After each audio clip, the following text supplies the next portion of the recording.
I guess I'm the only one here today.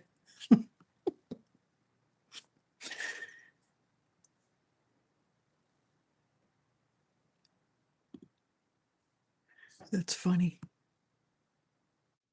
Oh, there they are. I thought I'd just be talking to myself for a while here.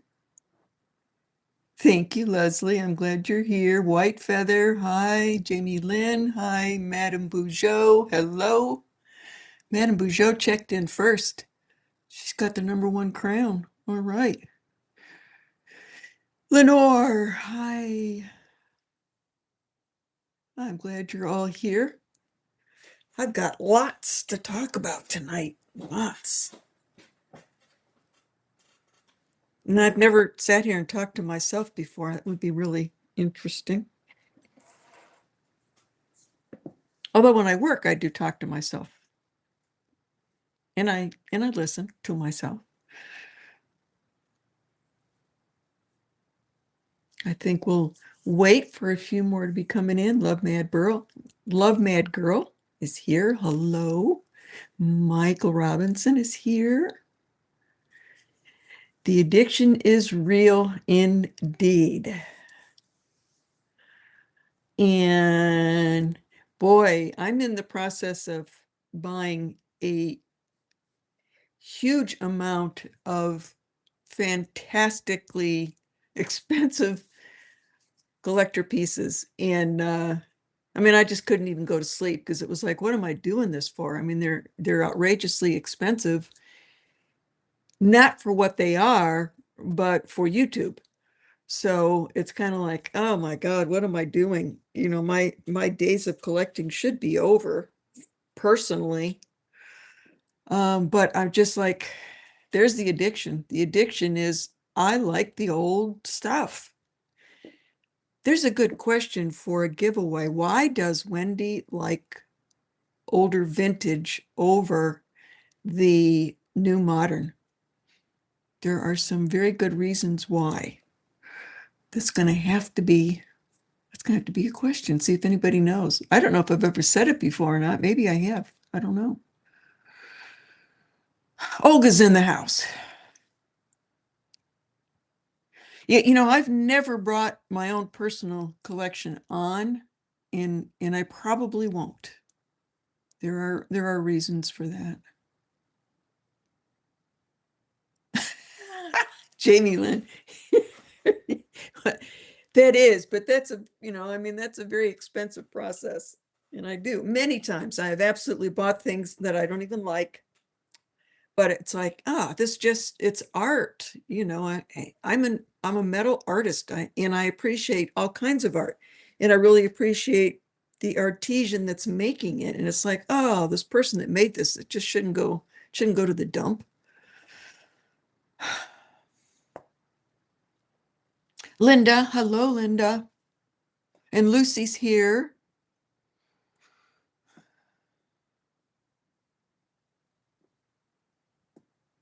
Oh, Linda, you're a past lifer. I am all the way convinced. I even had a postcard that I picked up. Oh, it's not down here. See if I can find it. A postcard that I picked up when I was 10 years old. I used to go antiquing with my mother on Saturdays. My father would come home and give her, a few bucks, and we'd go in the car and we'd go out into the country and look around at antiques. And she'd give me a quarter or 50 cents, and let me go buy something. And the first thing I ever bought was a leather medicine bag.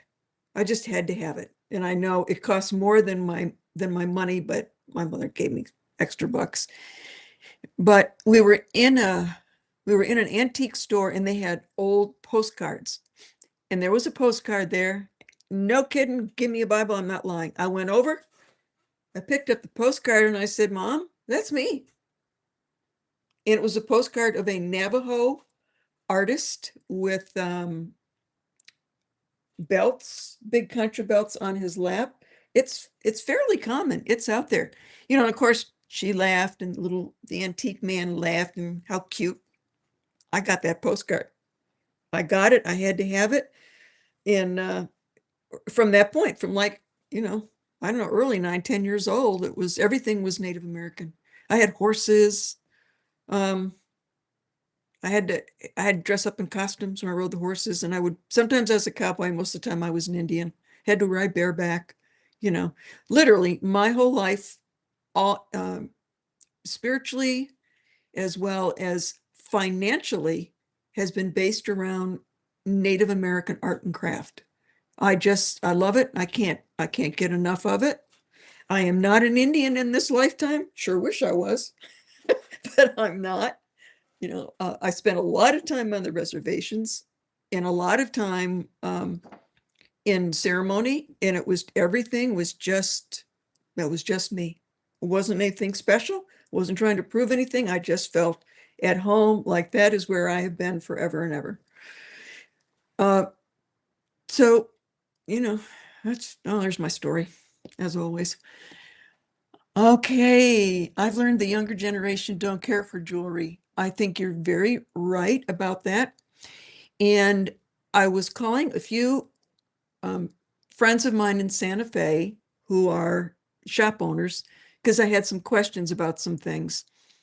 And we talked about that. We were kind of like, gosh, we feel like we're the last generation of people that have a lot of knowledge about um, Native American jewelry because the younger ones are not that interested in learning. I mean, they may like to wear the rings and the jewelry, but they're really not interested in learning the history. And, history kind of became taboo around 2020 and COVID. They were doing everything they could to wipe out our history, the dark side. So, it just made me dig in even more because I love history. We learn from history. So I'm going to just keep doing it. Linda's house is loaded with antiques. You go, girl. Gemini says, my children laugh at me when I wear the old jewelry. I I don't laugh at it. It doesn't even have to be native. I mean, it can be any kind of old jewelry. Madame Bougeot has Nez Perce in her bloodline. How cool.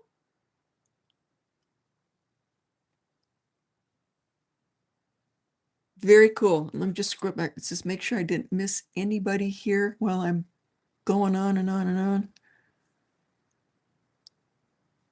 Okay. Vintage has integrity, honesty, design, and stands the test of time. You are so right, Leslie. You are so right. Because so much of the craftsmanship, um, there was a lot of emphasis on craftsmanship, and they had to get really good with very primitive tools. My father was doing woodworking most of his life, and he kept telling me, oh my God, here's a new tool and it does this so quickly and so fast. And he would go buy it and he'd come back, and then he would come in the house and he goes, I just didn't even get anything out of it. He says, I guess I'm just used to toiling at my work.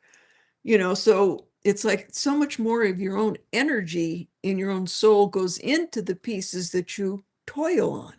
Your heart and your emotion goes into that piece. And because the job was just so much easier because he now had this equipment, he says, I'm going to lose interest if I use the equipment. I wonder if I can take it back. So there's something to be said for that. Okay. Oh, good. Well, Michael, I've got a few more for this one just because some pieces came in that required um, work on my part. Manx is here. All right, so I got a cross section of everything again. Um, so I think I'm just going to mix it up. And at any time I get boring and you want me to bring out the native stuff because I'm not or not enough of it, just, say something in the chat. Or if you have a request, say something. I sold about 8 rings from the pre-sale. Yeah. Oh, they're down there. So some that you saw in that little pre-sale may be gone, and that's just because somebody did buy them. Okay, let's let's jump in. I got, let's see, a number of these rings that came out of pawn, and it was like, nope, these aren't going to get scrapped. I'm not going to do that because I think they're fun. They're heavy silver. So I'm gonna bring these out.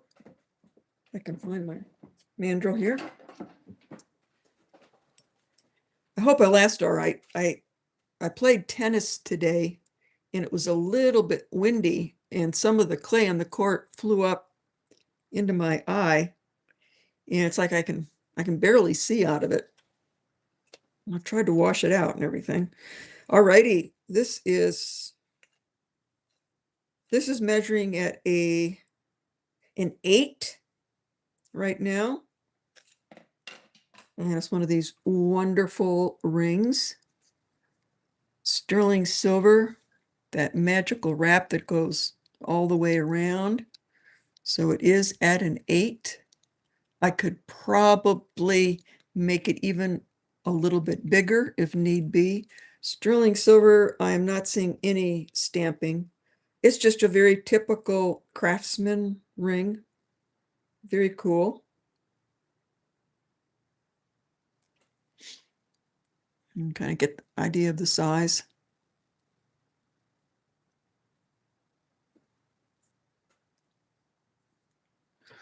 So this is, I'll give you a weight. For those of you that like to get weights, here we go. 12 grams. 12 grams sterling silver, size 8. All right, this is a buy it now.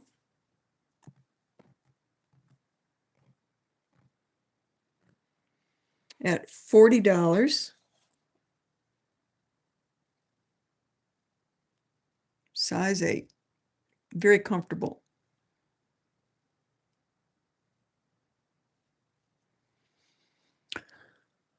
Sheila Magnus, first one in. You got it, Sheila.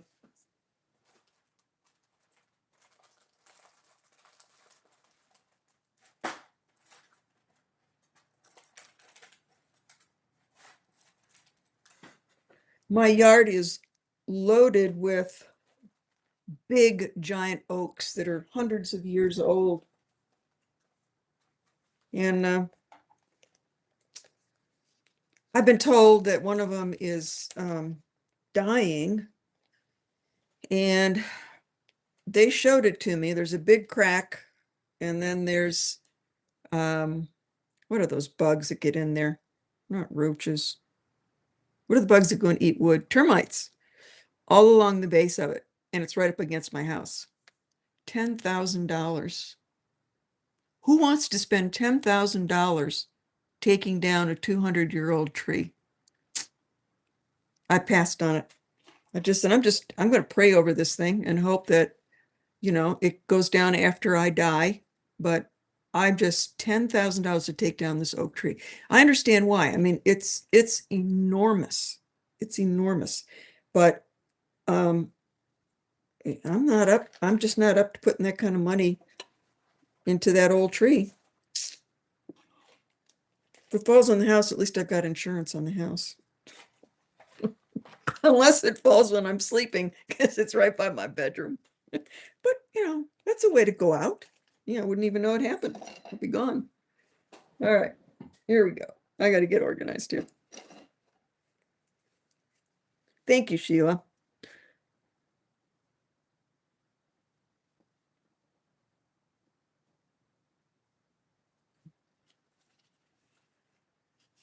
There's a reason to be living out in the west in the desert like I did, where we didn't have trees, or maybe down in Florida where, you got a palm tree and that's no big deal. Hi, Mary. How are you? I'm glad to see you.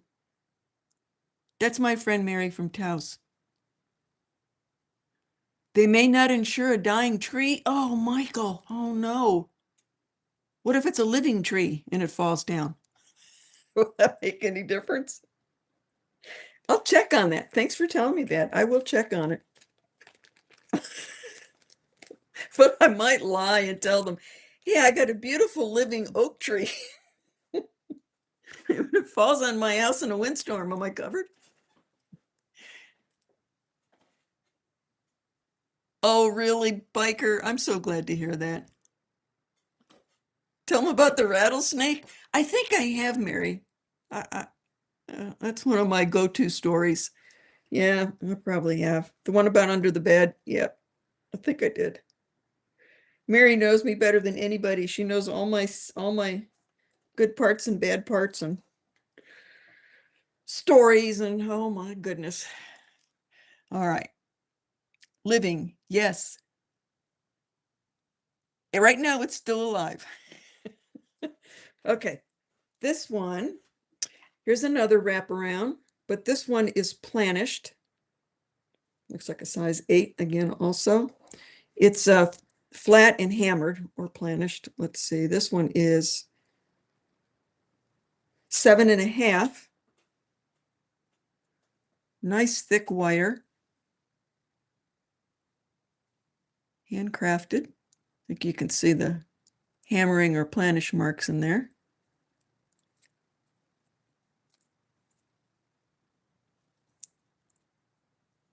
All right, it's going to be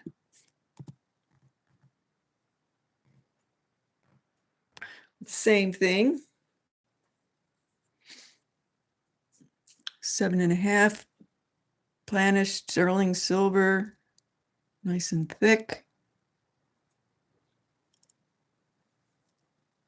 for 40. Hi, Lulu. Oh, biker, pygmy rattler coiled in the tub with you. Did you take it into the tub with you?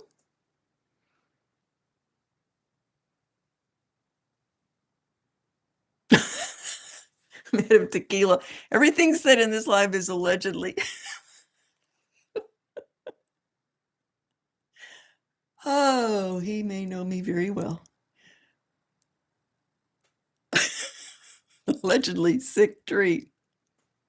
It's allegedly sick. Okay, nobody's interested in this one.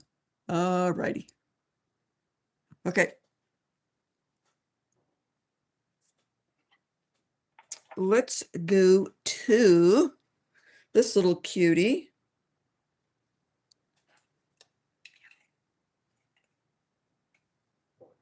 This is a size 6. Nice purple amethyst. It's got a little flare on the edges. Great condition, nothing wrong with this one.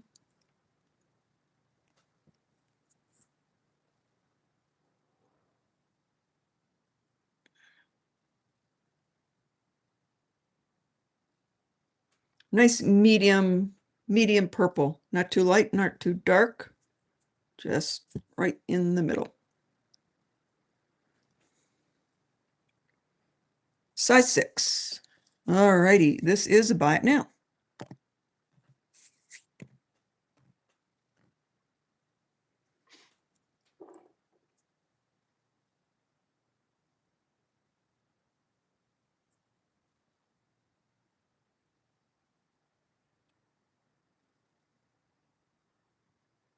Okay, everybody's saving their money for the big ones, right?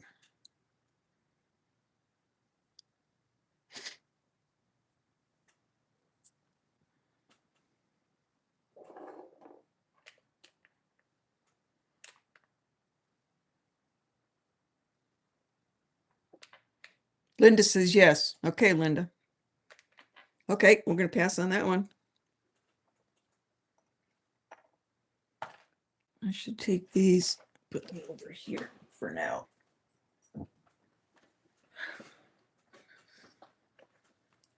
All righty, how about this one? Size 5. Nice amethyst, big dome, big dome.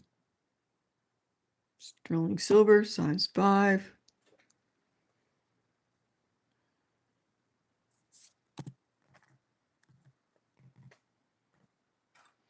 Is it 45? Is it a 45? It's cost it. Oh my God, Wendy. Buy it now for 45. There we go.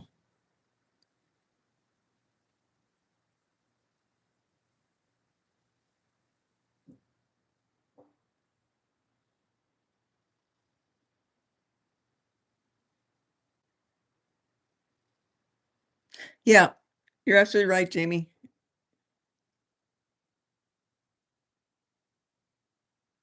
When I got to spend that kind of money on, I mean, I'd rather get a new bathroom or a new kitchen for 10,000, not a tree. Okay. All right, I'll put that one over here so I don't forget it. All right, let's move on to, how about this big pendant? Now, this is a bit of a conundrum. I have a feeling that this is the ametrine because in some directions, it looks like it's got this yellowish part of the citrine, and then another direction it disappears. Now, it's not real visible. That's why I'm saying I think it might be definitely amethyst, but it could be ametrine, where there's a little piece in there somewhere that is the citrine. It's a big pendant. It is 2 inches, sterling silver. I would say more than likely Bali or India made. Great shape. This is a buy it now. 450.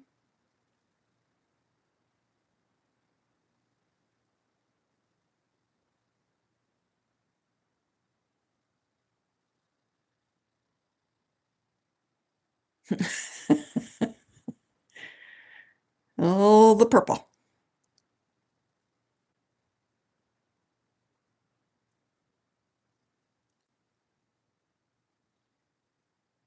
Lulu. Lulu's coming in with 50 bucks. You got it, girl.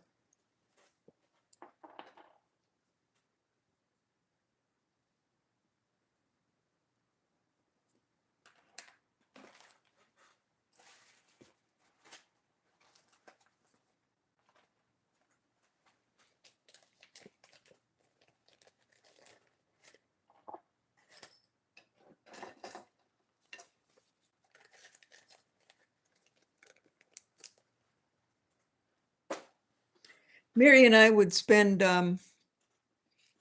Saturdays or Sundays sometime. We would just get in our trucks and we'd head on out.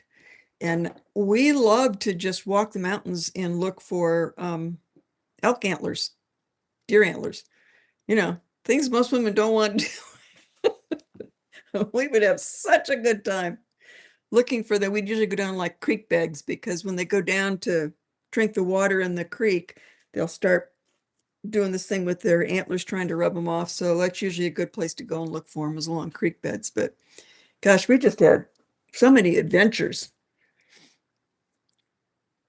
Peyote meeting, sweat lodges, vision quests. We did it all of it. Okay. Oh, this is so pretty. All right. This is one of those, you just got lucky at the right place at the right time.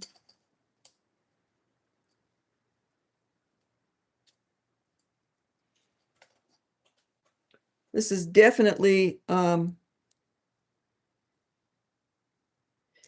you could go 8.5 inches all the way down to 6.5 inches on this one. Really, really pretty stones. We've got citrine, peridot, garnet, amethyst. What is that one? That's not opal. Moonstone. Moonstone, we've got some pearls in here.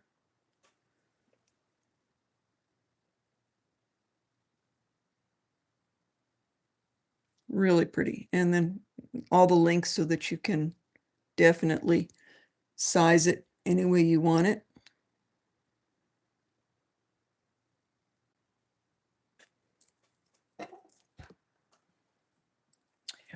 It's not marked at all. Absolutely no markings whatsoever. There's a 925, that's it. So I don't know, I can't tell you, but I got it at a great deal. Someone just didn't know anything about it, and I thought it was costume. Buy it now.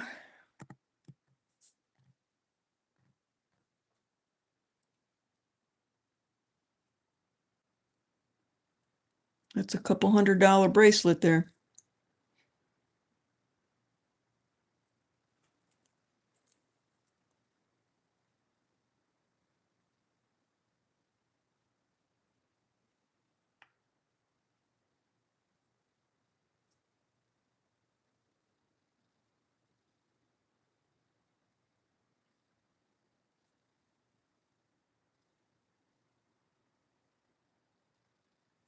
Okay, we'll put that one away and it'll show up at another time.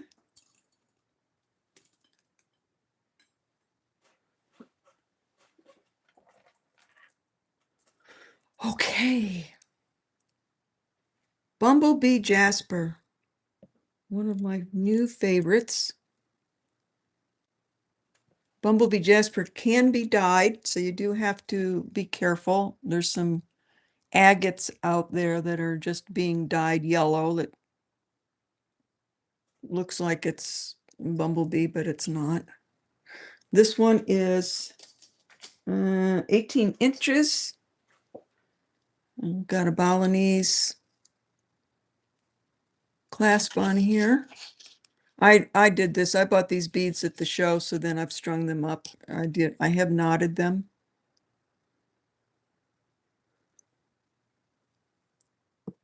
So 18 inches, and these are 8 millimeters. And this is buy it now at 65. So 18 inches of Bumblebee Jasper. You should be able to get a pendant on it. You can go through at this end here. I don't have any here to show you.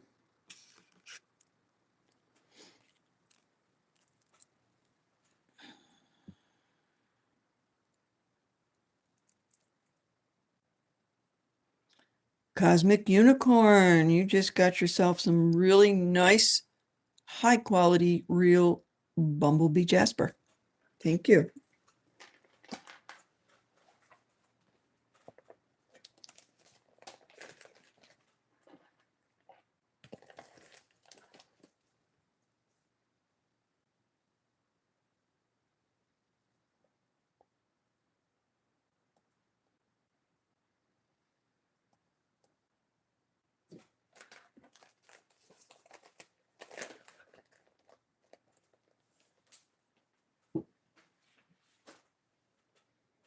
Is anybody an old bloodstone lover? Boy, this was a big stone back in the 50s. People loved bloodstone. And this is an older vintage piece. High dome. Red, red, and green, green.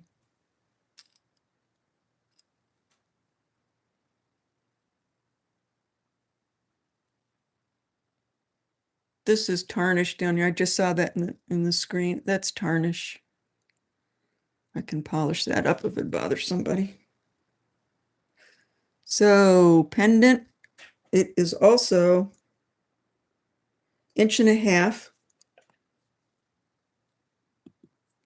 Okay, buy it now. 48. Am I holding that wrong? No.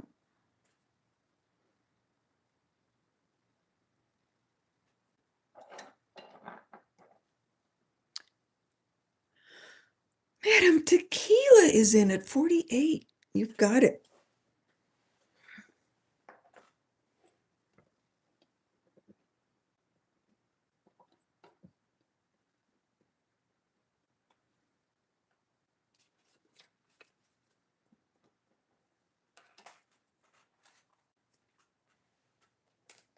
I have just been doing so much deep dive researching this week, which I absolutely love. I'm definitely a rabbit hole person. I go down the rabbit hole for days and I just don't come back up. I just loved it. But oh boy, I found some interesting things today. So we'll talk about that later. I got to find the pieces because I'm sitting in a sea of jewelry again, and I should stop doing this, but seems to be the way my mind works. All righty. How about this big, glorious, made in Mexico 925 dome ring? Looks like it's about a size 9. Size 9. And it's on, nothing wrong with the ring, nothing wrong with the dome. Really nice, all sterling. I think this is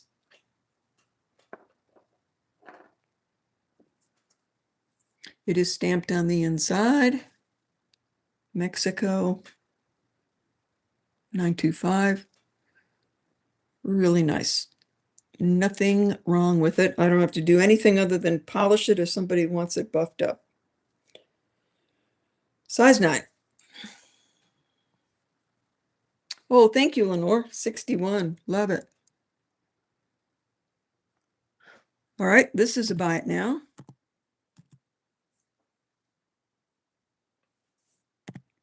Good price.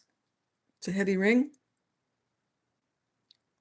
Vintage made in Mexico dome.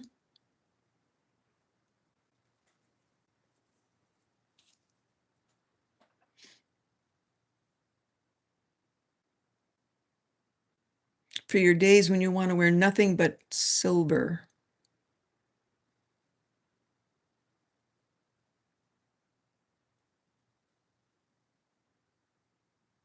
A 9, Lulu. Let me just check again to make sure. Yeah. A size 9. If need be, I could go to 9.5 without damaging it or putting in an extra charge. Size 9. Nope. Oh, okay, Lulu. You got it.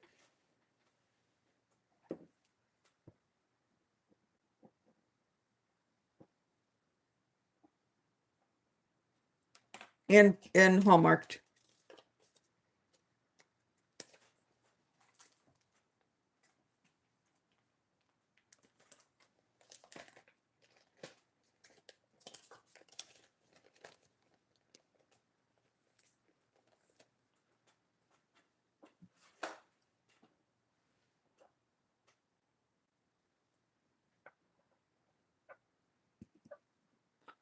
Let's go with this one.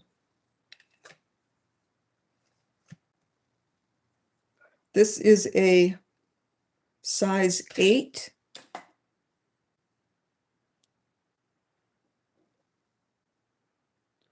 It's a really beautiful shade of blue-green, very watery. Turquoise, nice high polish.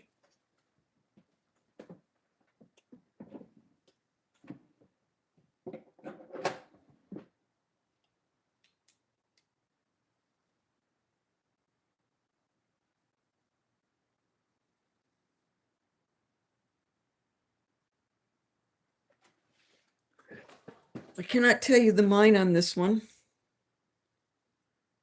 It's just very pretty, and I would say it's a good quality because of the color and the wateriness of it. There's a little bit of water webbing there. You can see it with the lighter color creating the webbing.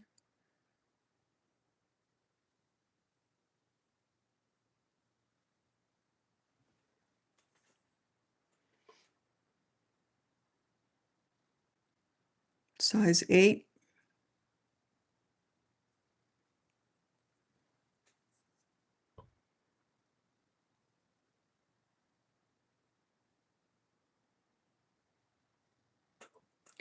All right, buy it now.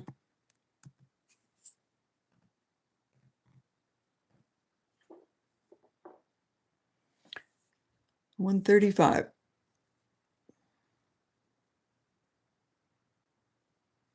Hey, Tammy.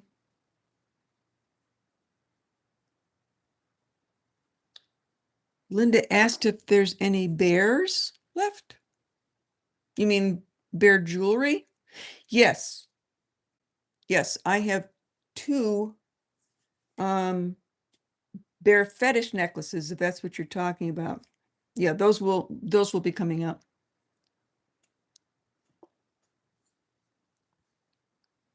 Okay, where are we here? Did I put the price in? Yes, I did. 135.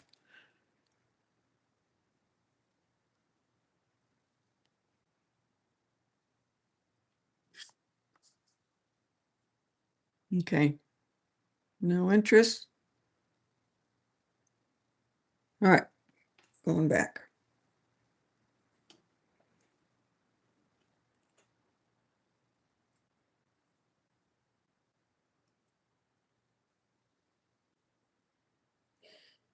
All righty, here's a really pretty Royston.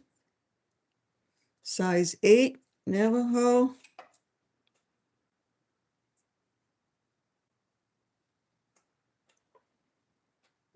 Beautiful green, chocolatey brown, matrix. Fairly modern, not vintage.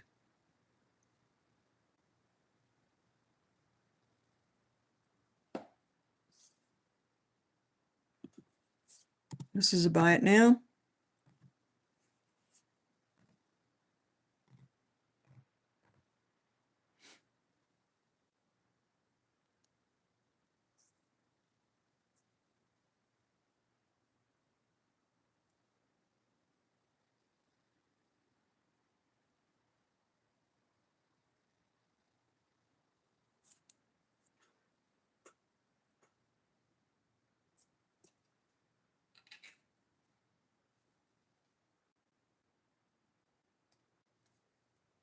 Almost on an 8. So like 7 3/4. I could stretch it to an 8.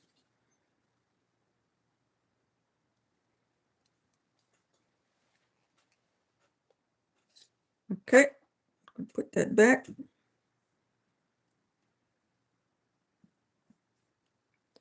This has been one that I have worn for a very, very long time. Since I'm getting into big trouble buying some new stuff, I have to let some of these go.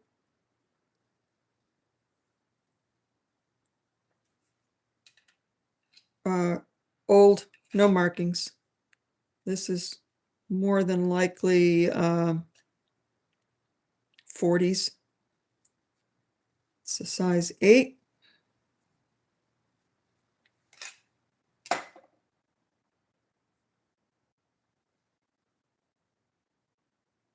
And my feeling on this one is Cerritos. It is natural. It's not stabilized.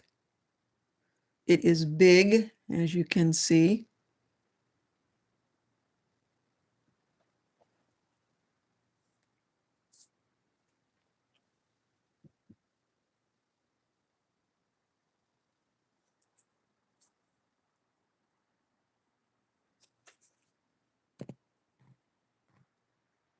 Oops.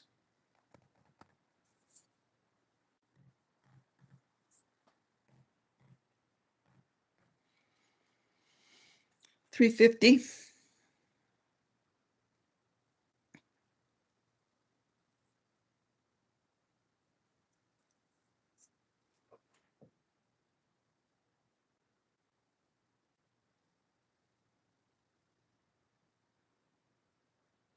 Okay.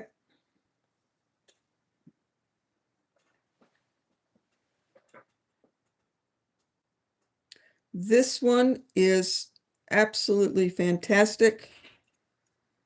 This is the oldest Zuni ring that I have ever come across for me personally. What was it? Six and a half. I have never seen this style before. It's completely open. It is beautiful, naturally turning green, turquoise. Zuni, more than likely, again, were 1940s, maybe earlier. Nothing wrong with it whatsoever.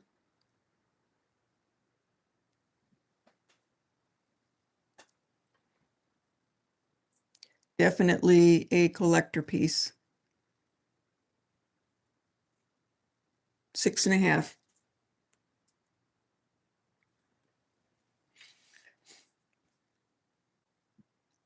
I'm probably scaring you all with these prices, but you are not going to see me going down in prices.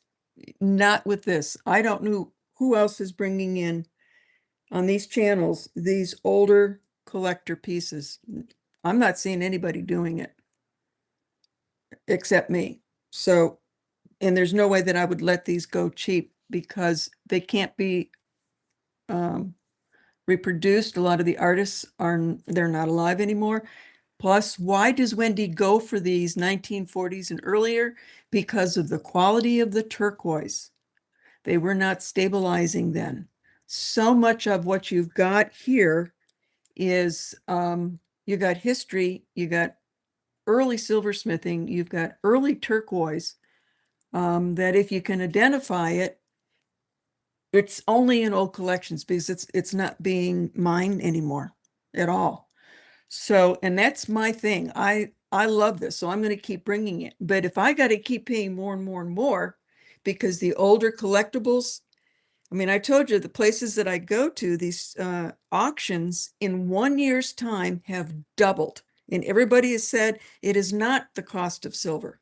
It is because you can't find the real thing. So, and that's my love. And that's what I'm going to keep bringing in. And you're going to go, oh my God, on her first show, she sold rings for $35. You're absolutely right. I did. Also thought I was going out of business and retiring. And it didn't work. It just called me right back into it. So don't be surprised when I start bringing in things that are $800 and $900. So you don't have to buy. I'll just sit here and give you stories about it because that's what I love. Did I put a price down on this?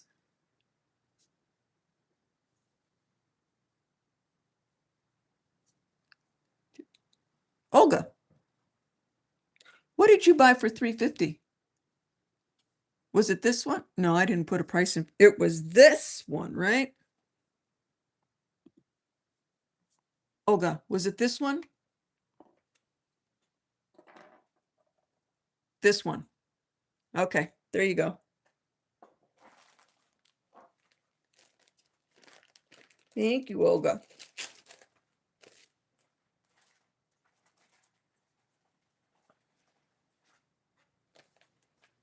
I was looking at bracelets today from this dealer who I buy from a lot. He's from Texas, but he just does antique shows galore. He buys everywhere, New York City, Florida, everywhere, and he is buying the big pieces. So he was showing me some today. I mean, these were bracelets that were maybe 4 or 5 inches wide, big, heavy bracelets, super old. Some of them were chip inlay.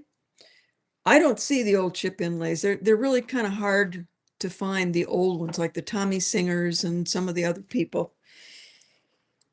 My cost would have been $900. And he turned it over, and the case cost was $4,000 for that one bracelet. But why? It was a super old Tommy Singer gorgeous chip inlay, and usually chip inlay is considered to be fairly cheap. For a while there it was in the 70s, but that was the manufactured for public type. This was not. This was an individual piece that he probably made for himself or a family member. Unbelievably beautiful workmanship. Woo. Stop. Wendy, she wants the one you have now. Oh, I didn't even put a price up, did I? $350 was for the previous ring. Okay, we got that one down. Okay. No, I want this one. Okay, my fault. Okay, so you want this one, Olga, not the other one.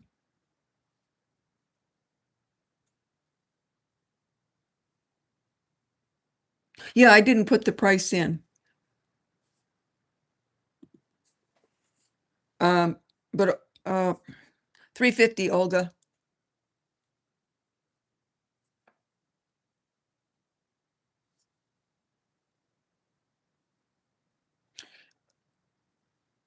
Yes, okay, you got it. 350. Olga, is that size? I think you take a 6.5, don't you? This is a 6.5 on your ring finger. Is that correct? Okay, you got it, Olga. 350.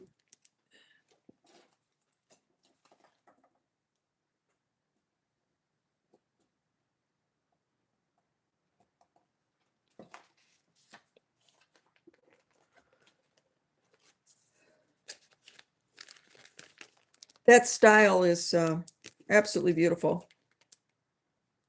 And I've not seen this open work ever before.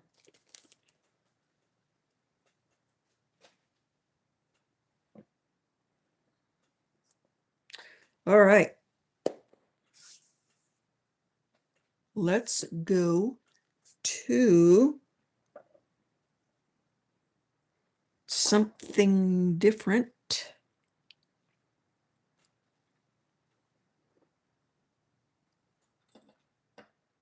What am I going to pull out first here? Let's see.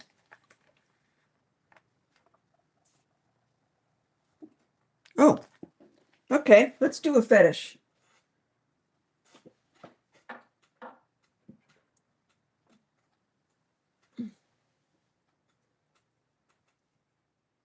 So I've got three here, and I'll just kind of show them to you. This one is definitely vintage, not a true fetish necklace, but definitely a true vintage, nice coral, old bench beads, and then it's got one fabulous jet bear.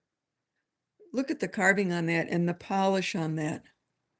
I mean, that was like just a labor of love. Whoever made this said, I'm going to make a bear as most perfect as I can.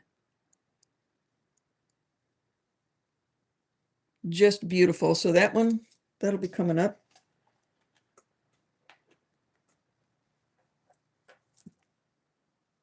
This one is Herb Halate.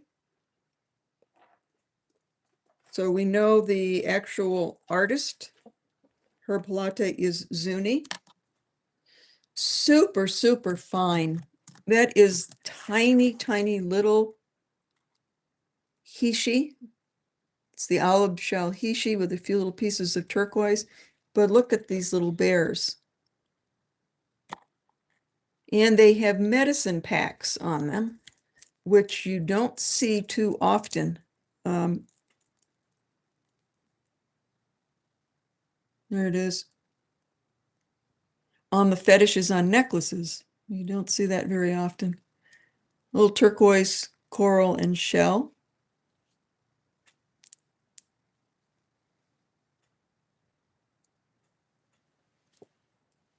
This is 15 inches long, guaranteed a real Zuni Native American Herb Halate necklace. That is his style of bear. and he likes medicine packs. So this one is, oh, hi, Brudens. I just saw you guys in there.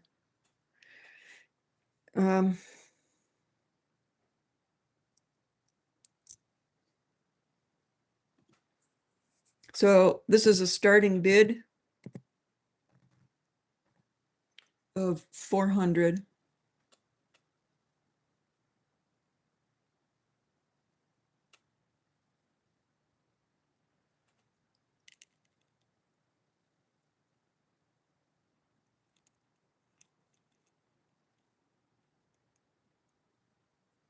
These little bears are like about an inch, maybe. Just a little under an inch wide. So they're not little ones. Jet bears. Acoma jet. Comes from Acoma, Pueblo. Okay. No, it is 30 inches. I'm sorry. 30 inches. 15 drop. 15-inch drop. Yes. So that's one. And then this is the other one. These are large bears. This is done by Mike Tucson. He does a lot of this texturizing, which really just kind of is pretty snazzy. I like it. Blue eyes. And he's using melon shell and turquoise.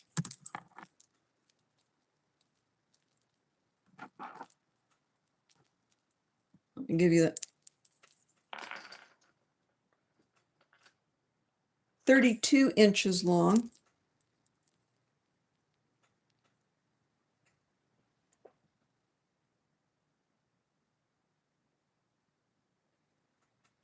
These bears are probably, they're a little over an inch.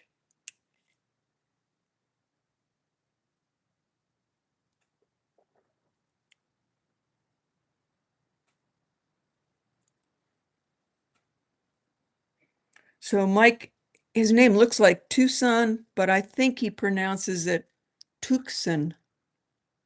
Tucson, Tucson. He's also Zuni. Yep.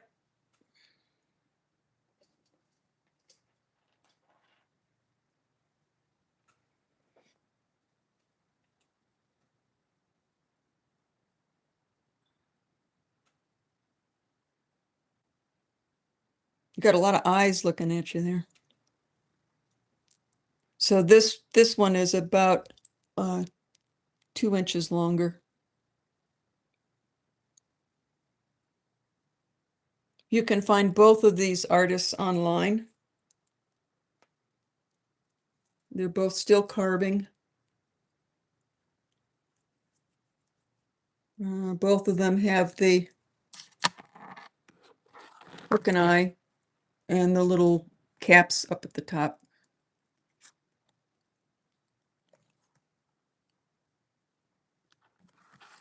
Okay. All right. So that's it. We've got this one and this one.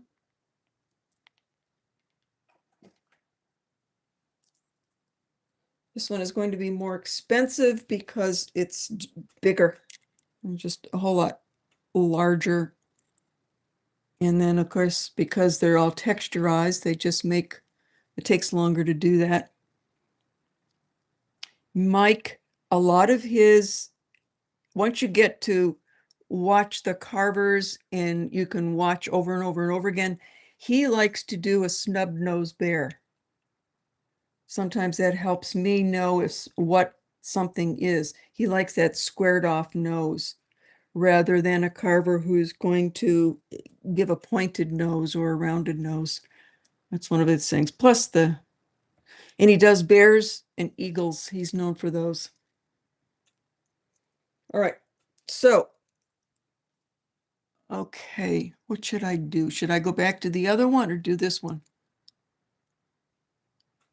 Yes, Tammy, you can. Looking for picnic baskets. I like the first one so far. Okay, Olga. Okay. And then I'll bring this one up. I'll bring this one up a little bit later. Look at this guy on black. Pretty. All right, so we're going to go back to the first one.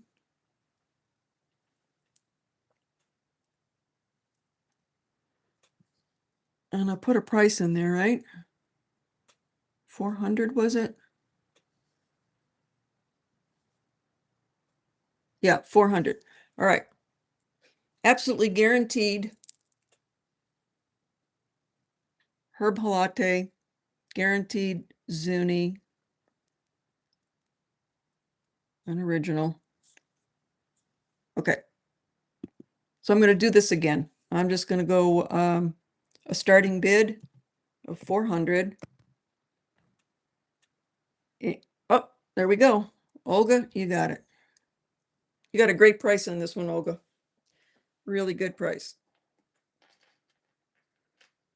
This one is vintage. Mike's is not vintage. Not that that takes away from it at all. It doesn't. I'm just letting you know.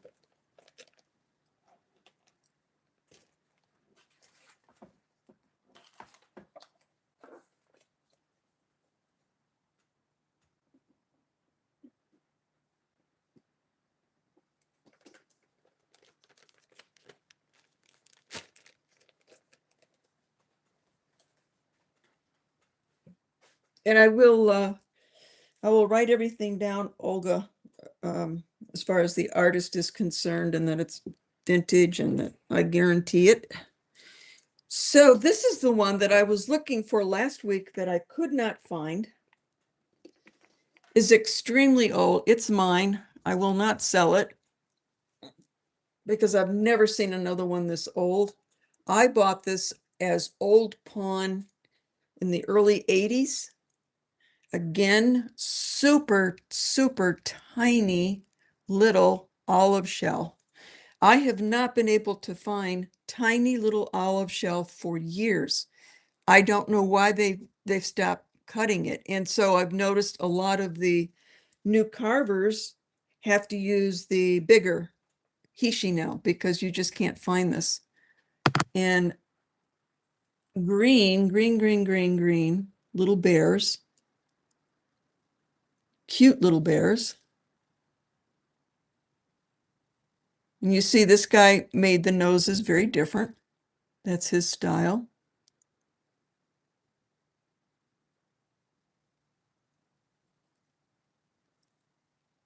I doubt very much that this was made for commercial purposes. This, I'm sure, was probably someone in Zuni did it for themselves or family members. Bear was probably their main totem animal or a clan animal.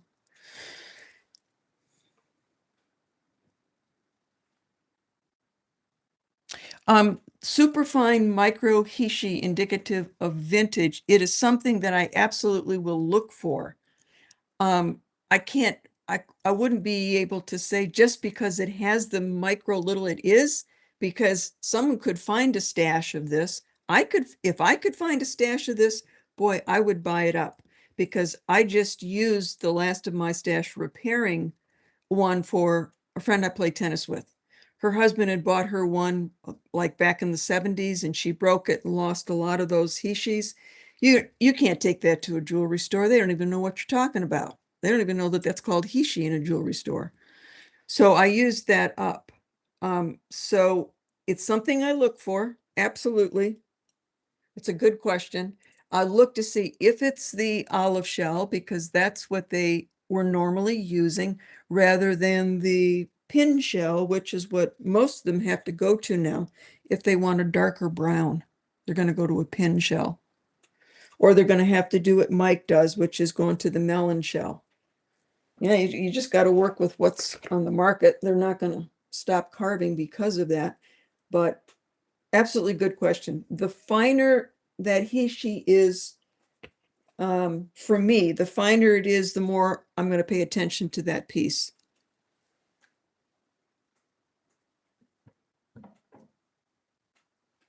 Because you'll probably find the more vintage ones there. But if it's super fine and say it's white, it's melon shell, or it's just a white hishi, I probably won't pay a whole lot of attention to that because it just wasn't traditional zuni. They would use that olive shell. All right. Okay, we're going to come back to Mike's.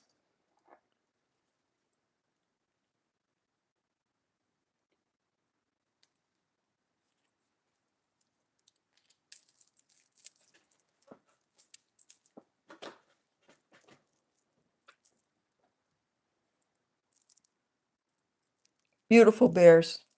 He's just a super good carver. I like character in bears, like this one here. I just like the character in the bear. I like the character in his bears. I like that snub nose cut off bear.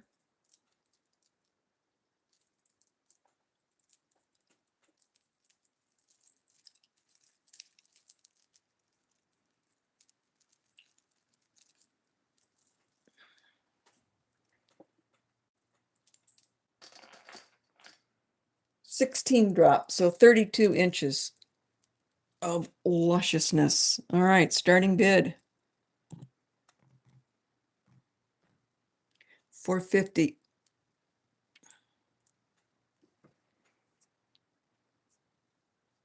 So hopefully you're learning with these fetish necklaces the difference between real ones and ones that are being made in the Philippines and Taiwan. The things that you need to look for. Linda, great buy. Very good buy. All right.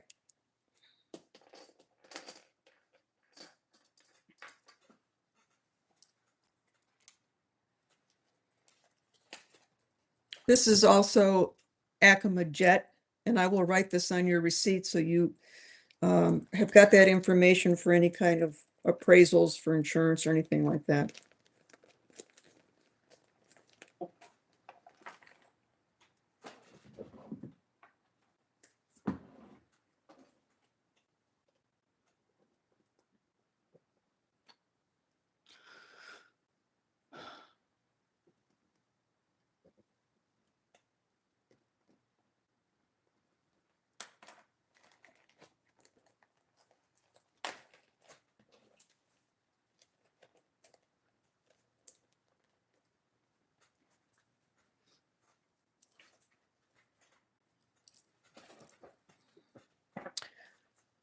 It was several years ago. I'm in the Northeast, and I don't believe the auctioneer had a clue about what they had.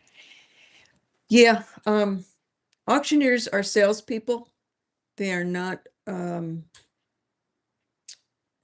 what's the word I'm looking for? Appraisers. They're there to sell. So it's not their job. It's just not their job to know. They just take it in and sell it for the consignee. So again, buyer beware. You have to know. You have to take responsibility for knowing what you're buying. Look above it, my previous comment, Jamie. Was that it, Jamie? Yeah. No, I've gotten some things off of auctions that, absolute steals. And I was kind of holding breath thinking when I get it, I'm probably going to say, oh, geez, this was a bad buy, but it wasn't. But I've been staring at this for 40 years. I mean, I should be where I am when it comes to knowing my craft after all this. And what helps me is the fact that I'm a silversmith, so I can look at the construction of something and know right away if it's constructed by, a Native American, or is it Chinese, or is it Filipino? Is it India? Is it Tibetan? I can tell by the construction of it. Because I cut stones and I do lapidary work, I will know far more about stones than someone that doesn't do lapidary work. So I'm coming from a lot of different angles for years and years and years. And then I'm a history buff. I go down the rabbit hole. The other day, I don't know that I've got it here. I might still be doing more research on it, but I saw a piece that I wanted. It might have been an Etsy or eBay. And they put down very rare, hard to find, and I'm looking at it and I'm thinking, why would they say that? Why is it rare, hard to find? I'm looking at, because I thought I knew what I was looking at. And I messaged them and I said, could you turn it over and show me a picture of the back? So very nice, they sent it back to me and I saw the CSC, and they usually do it in a cartouche form. And I thought that was a canyon piece. But why is she saying it's so rare? Well, how did I know that? Because the Canyon Silver Company from Arizona, which is, I wanted that piece, I wanted that hallmark. The business started in something like 2007, early 2000s it started. So why would it be rare and hard to find? Well, it's a new company. It hasn't had time, the piece hasn't had time to transfer and be sold over and over and over again like a really old piece. But I know that. I know the history. Knowing the history of your hallmarks is going to help you so much in being able to know timing of something. Certain artists, they've died and now their pieces are worth a lot of money. I have an Ida Payton. Where is that? Where's my Ida Payton? Here we go. Okay, so is this Ida's? Yes, okay. So this is Ida Payton's. Nice old green turquoise. And her name is in here. It's in script. Probably I can't show you. I'm lousy trying to show you the inside of it, but it's there. Ida Payton in script, sterling silver. So if you go and you put Ida Payton and you try to search her, she's dead. No, she's not. She's not. She's very well alive.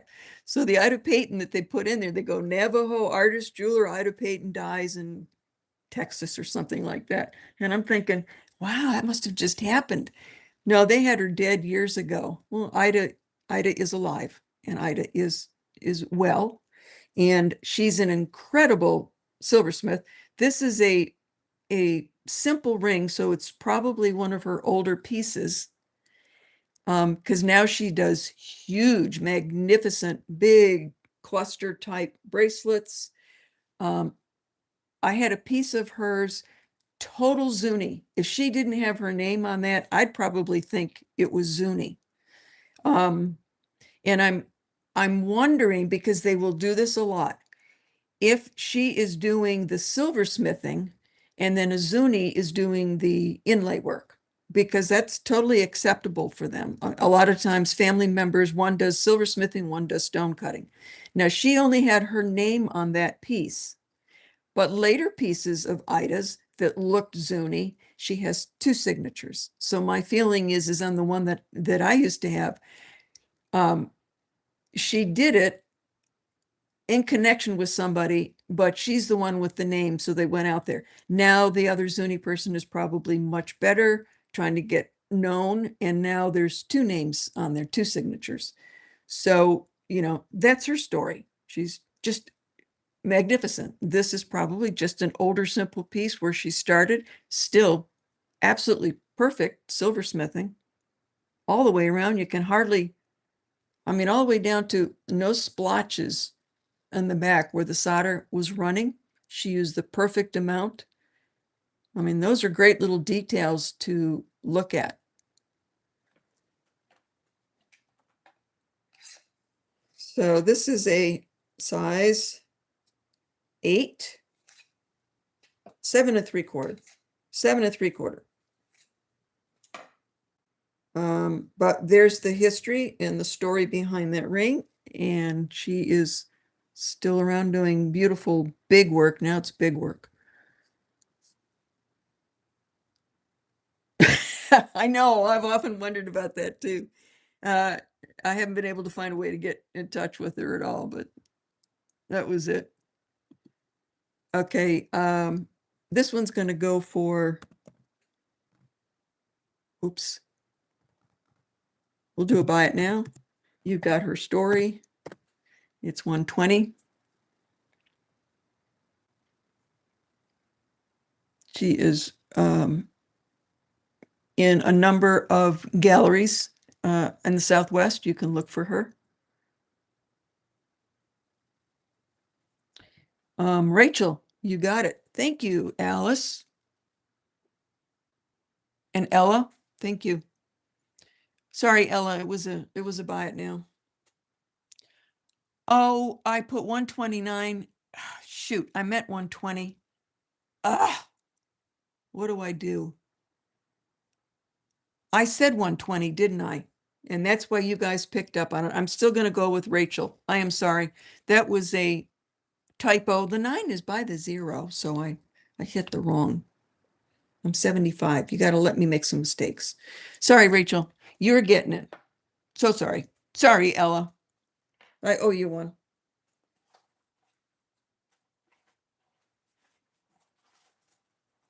Remember, I told you I got some grit in my eye. I'm not seeing too well. I'm going to go for every excuse I can get. 120. I meant 120. Okay.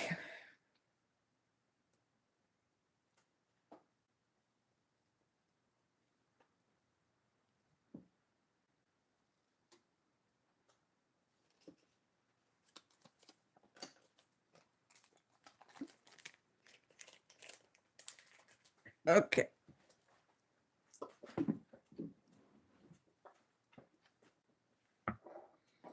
Let's go for another ring. Okay. This is another one of mine that I'm going to let go. I showed it to you before, but I wasn't going to sell it. It's the big giant Thunderbird.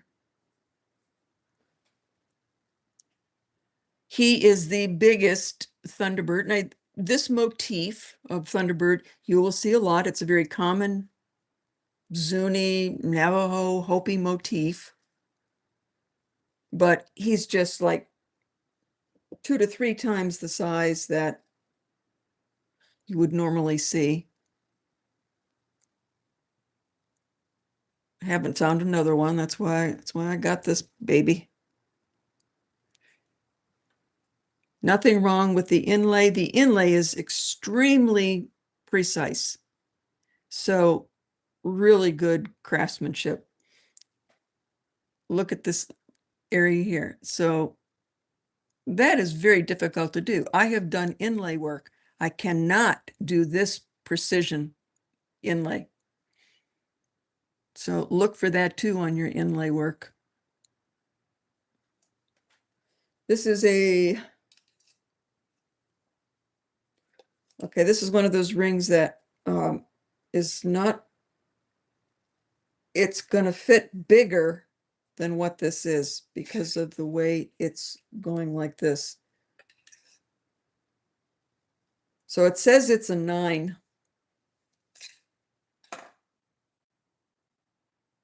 But it feels like a 9.5. So if you wear 9 to 9.5, you're probably going to be okay. Okay, this is going to be a starting bid. Let's make sure my fingers do the walking to the correct buttons.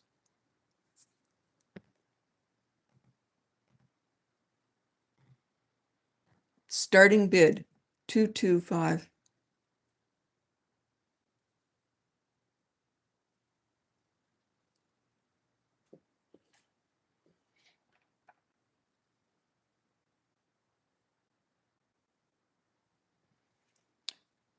Mary is in. Mary, did you see this one before? I don't think I showed this to you. Mary likes big rings too.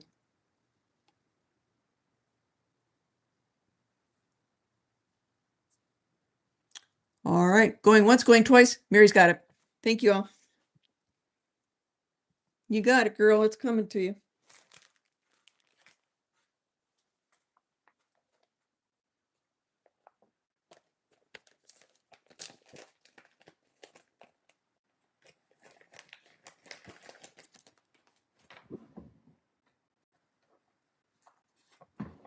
I take care of my friends.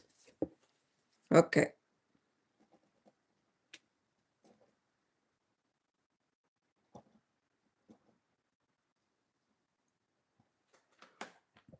And Mary is knee deep in taking care of her mama right now, so she deserves a few little breaks. And I mean knee deep. I took care of my parents also, so I absolutely know what it's like to take care of an Alzheimer patient in your home 24/7.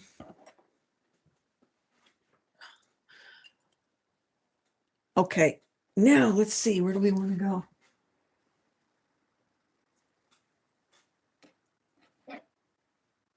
I want to grab some of these cute, smaller ones. For those that don't like big, giant, chunky pieces like those back here. All right. Kingman turquoise, spiny oyster, and melon shell.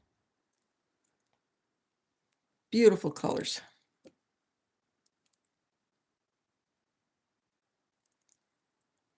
The puka shell, I'll bring that one out, but it's not a puka. All right, no clasp on this one. It's over your head.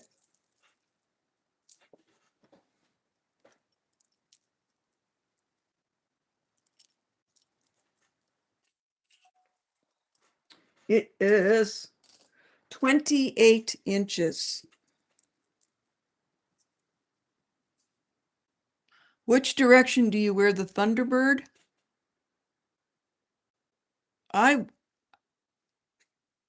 personally would wear it with the Thunderbird facing out. So someone that's looking at your hand sees the Thunderbird. But as far as, is there any spiritual significance to that? I don't think so. I've never heard of one. I hope you don't have another pygmy rattler. Oh my God. Okay, so here we go. Nice Kingman. We already did that. Orange spiny white melon shell, 28 inches long. We're going to do a starting bid. I can do a good price on this one because nobody knew what it was.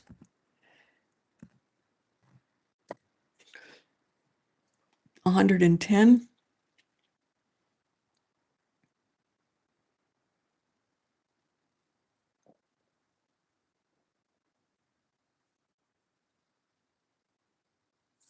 See me, see that bling.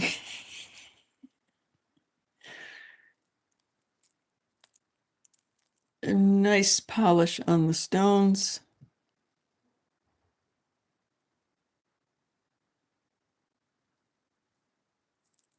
No interest. Okay, we'll put that one down. This is a choker.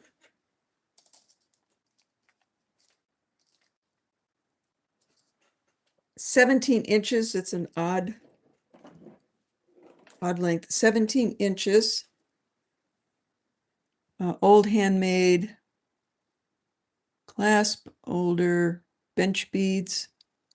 We've got orange spiny jet. That is black jet, not onyx. traditional jet. Some more Kingman and spiny. Probably around maybe the 80s. I would say around the 80s.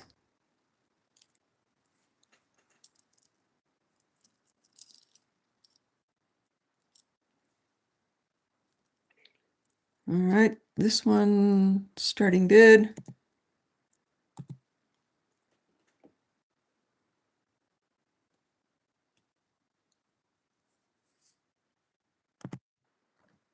Is 90.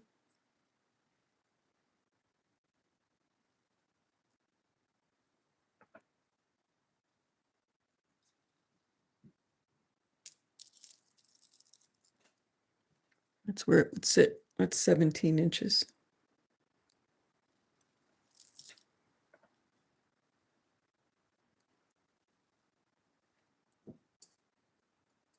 Valerie is in at 90.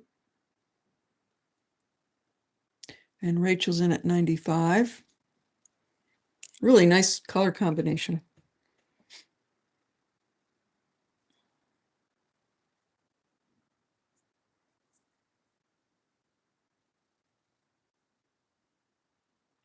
And Valerie's up at 100.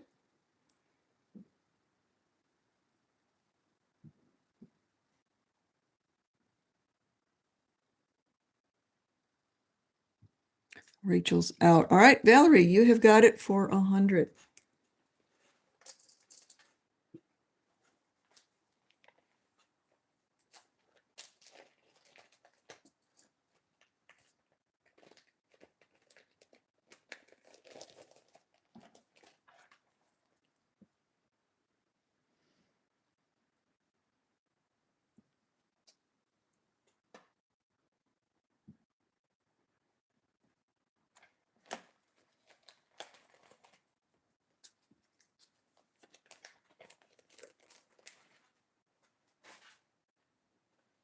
Okay, this one is special because I was going to show you. I had a little bag of nuggets. More than likely, probably what it was is that this is Lone Mountain.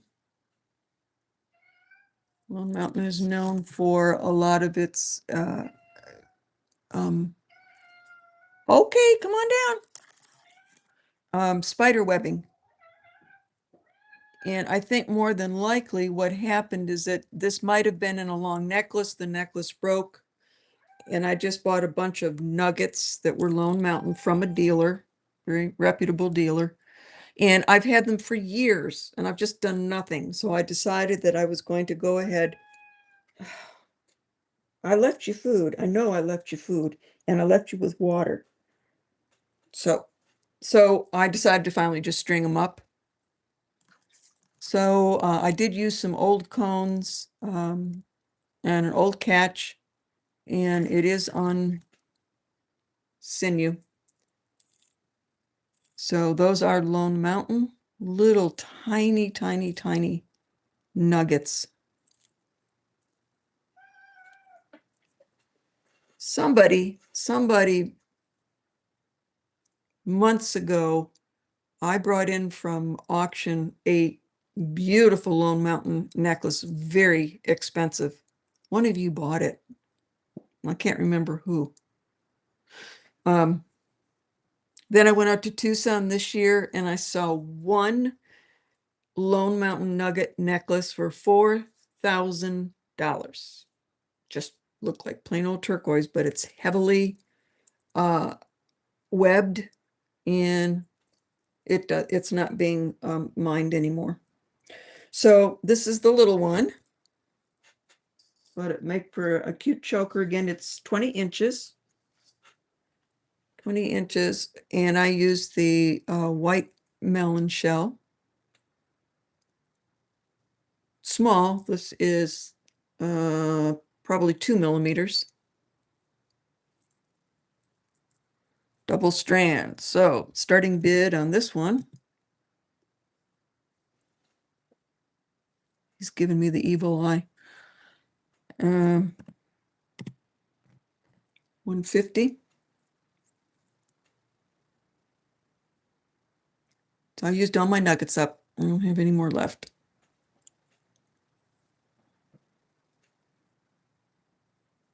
Husky bought it. Thank you.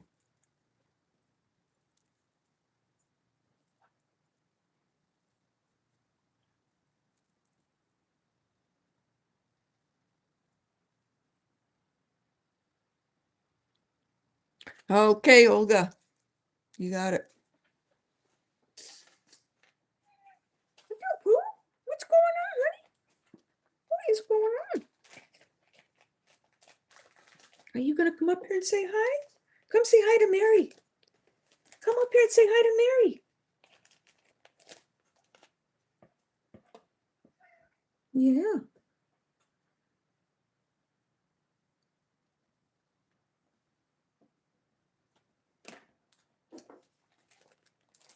Yeah.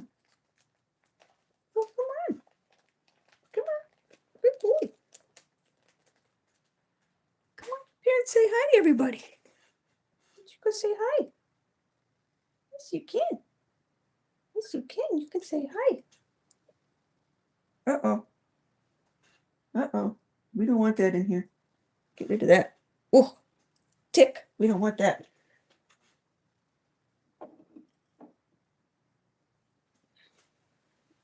I picked this up in an antique store.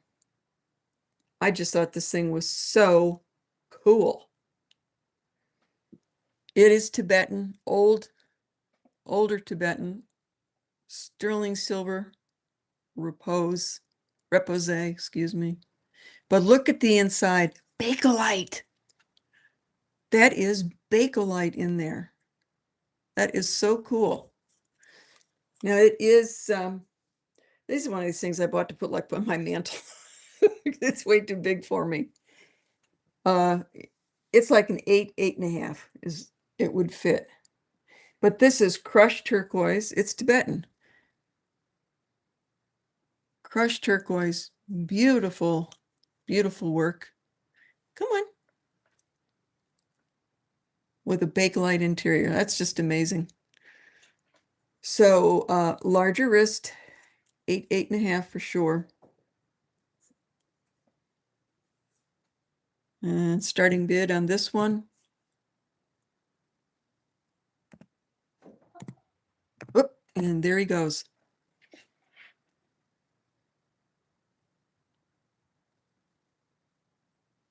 There's a lot of craftsmanship in that piece. Mary's a Buddhist. Where are you, Mary? She's in. I knew it. I knew it. Mary's a practicing Buddhist. She would get this.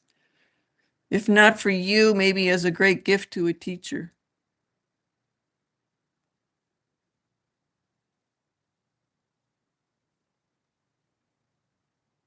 Just awesome. All right. So so Olga's in at 150, Mary's in at 155.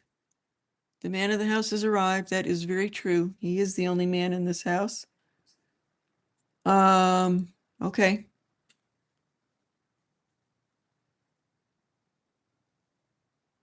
All right, I'm gonna count down.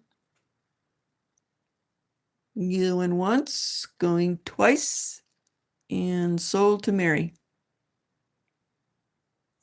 Very, very cool. If you wore it up there, it would stay. You just push it up and it would stay, but Mary's got a great altar. Put it on her altar too.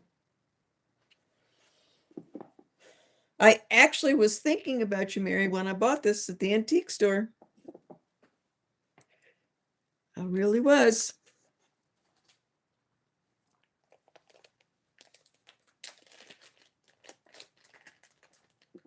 Oops, it's not going to fit in that. That's too small.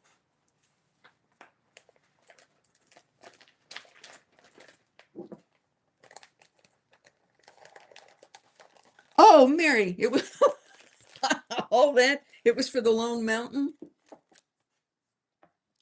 Are we lagging?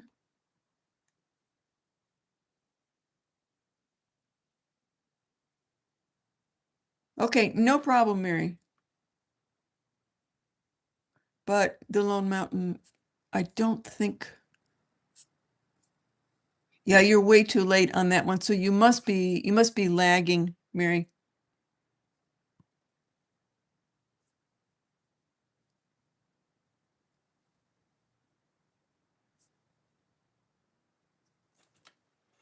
Or is it me?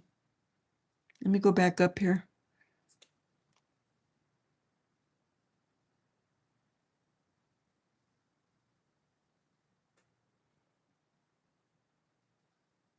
No, it's me. I did not scroll down. So at 9:26, addiction is real. Husky says Husky bought it. That was the last time I looked up here. And then at 9:26, you put in 150. And at 9:27, Mary put in 155. Oh dear.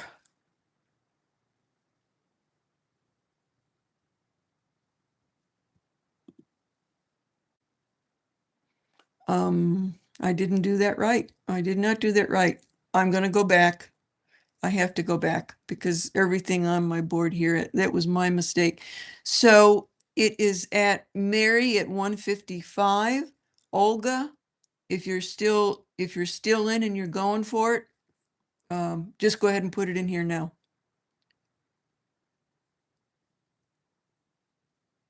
Yeah. I need to do that because Mary did not make the mistake. I did.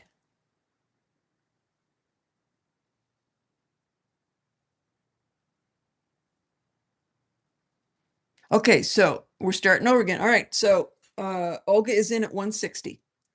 So Mary, if you're still in, it's open.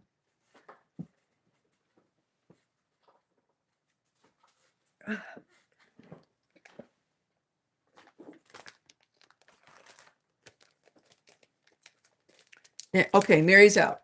So Olga, you still got it. No problem. We are in.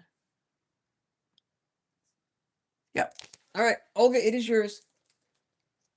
Thank you, Mary. Let me get rid of this. Put this back over here.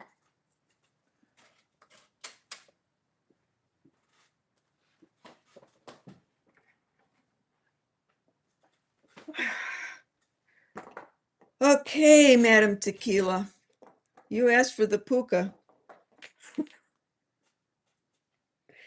This is the one that I did the short on, where I talked about, is it puka or not? Which it is not. This is total old, vintage, traditional shell work. And these are all oyster shell. And the oyster shell comes from Africa, and it is part of the whole trade system with the old trade beads.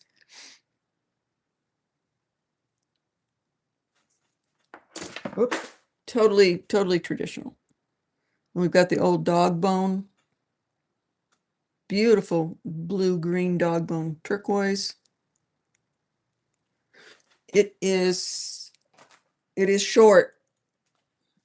So the only thing I could do is I could put an extender chain. I don't want to change this at all, but I could put an extender chain on there because I think this is choker length.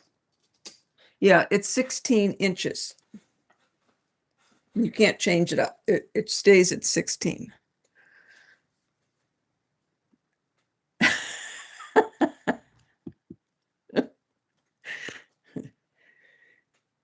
Okay, so, all right. And you even got a video about it. So there you go. Starting bid.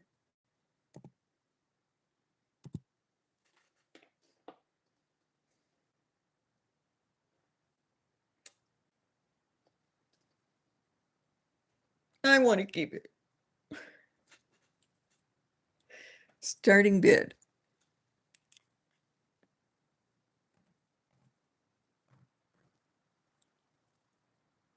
Starting bid is 120.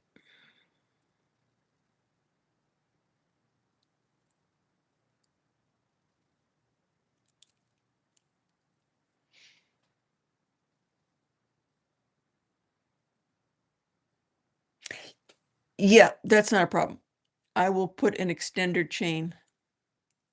I can attach an extender chain here, and you can use this hook to go into the extender chain.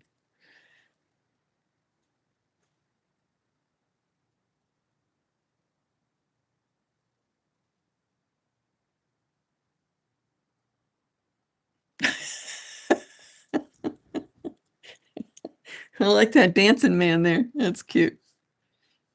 Okay, I'm going to count it down here. Going once, going twice. Madam Tequila is going to drink his tequila all the way into that necklace.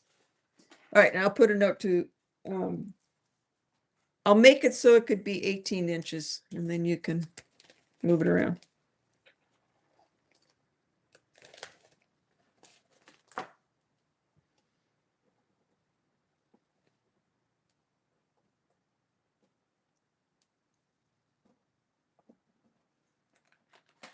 That's a good piece of history there.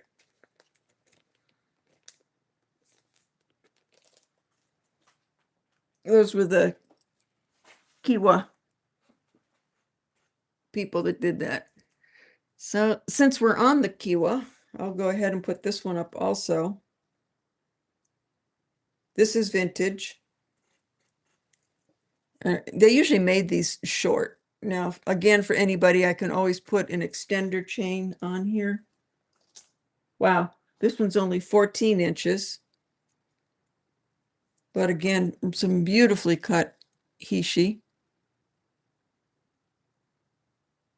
So the dark is pin shell, melon shell,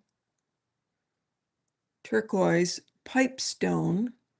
Pipestone is the sacred stone for the Lakota people. Definitely Kiwa. Oh, it's 15 inches.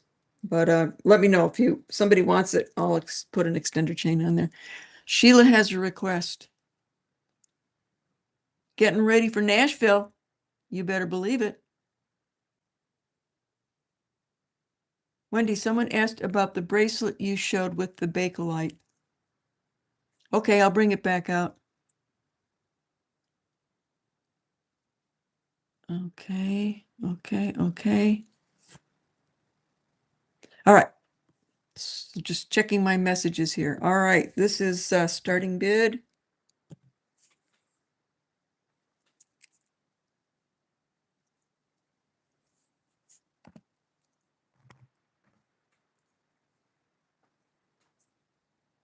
These older vintage again, these should not be sold cheaply because then people think they're puka shell, which they're not. It gets confusing, I know, for a lot of people.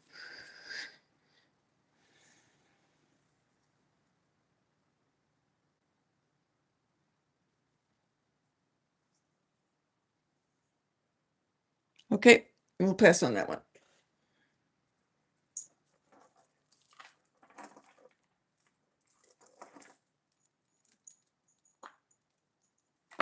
Okay, I could not help myself. I like selenite, um, but I've always used selenite just in the long crystal form, and I have never seen selenite beads at the show. Sure enough, there was somebody selling all these selenite crystals, and he had two strands on. They weren't strung up. Two strands of beads of selenite beads, and these have got just a glow to them that is absolutely amazing. It's like a cat's eye effect. So I strung them up. In between them, I put in opal. So it's selenite beads. It's lightweight. Selenite is lightweight with little opal beads in between. I think you can see the glowing in there now. They're extremely lively.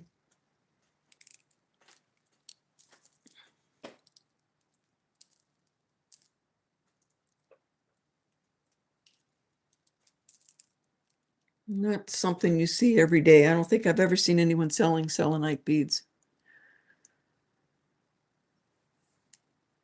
Okay, starting bid.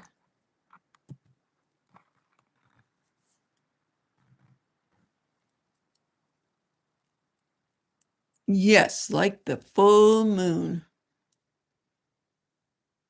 And the opals, they've got their own little glow going on there. Blessed Baubles, how you doing? Yes. Oh yeah. They are showing. They're green and blue. Very typical opal colors.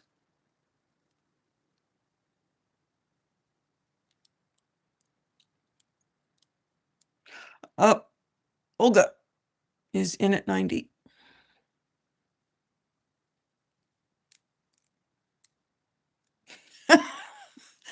I'm Sherry, I'm growing my hair out and it is absolutely driving me crazy because it's right in this in-between period where I just can't do anything with it. I just can't. But I'm trying to get it to a certain length. You can have it. I used to have long, thick blonde hair, and now it's just old and white. Okay, countdown for Olga. Going once, going twice, and sold to Olga. Beautiful selenite. But thank you for the compliment, Sherry. I have been told I should just say thank you and be quiet.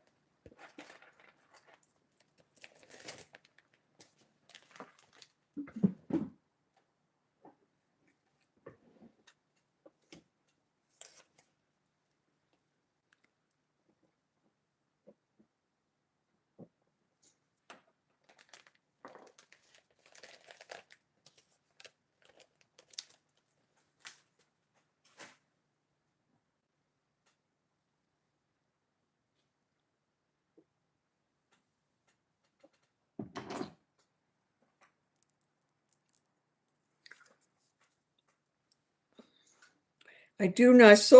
I think I sold one of these last week because I got a bunch of these little tiny opal necklaces because the price was too good to not pass up. Plenty of blue and green and pink fire going on in there. With a little sterling catch at the top, 18 inches.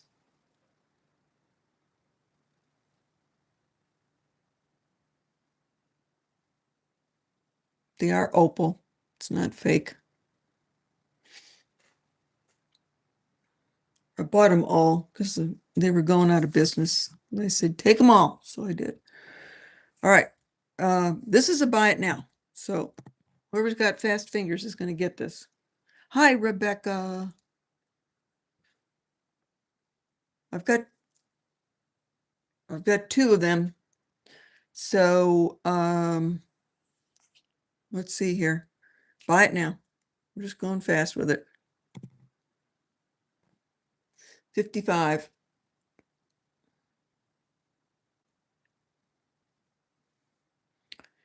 All right. Valerie, you got one. Madam Tequila, you got one. They're identical. So you're each going to get one.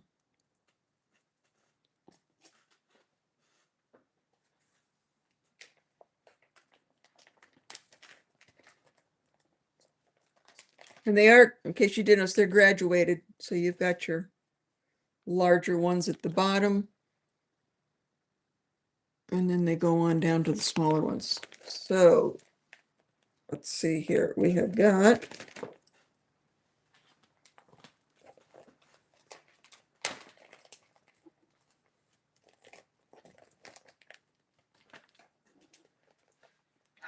Valerie and Madam T.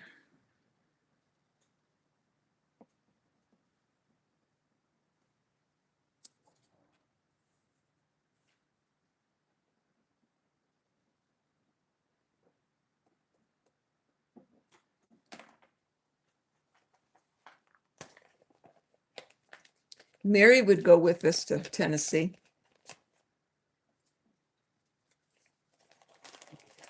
Go to Nashville, here's some good music.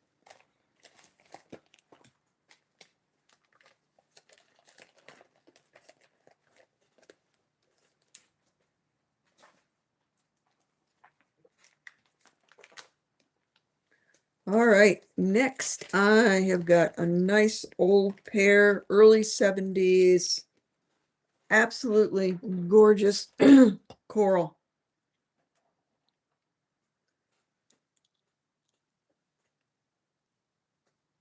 Very old traditional.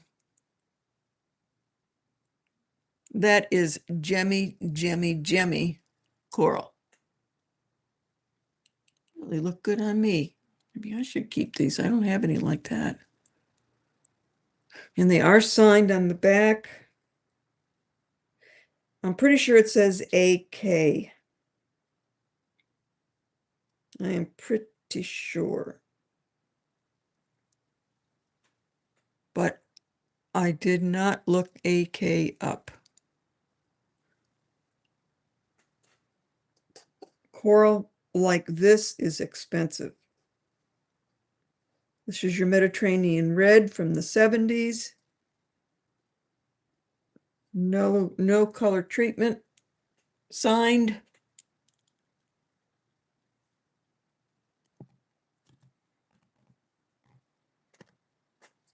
Starting bid at 125.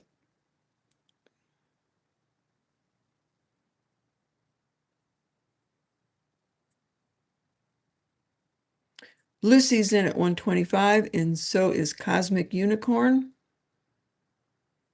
Hi, Rebecca.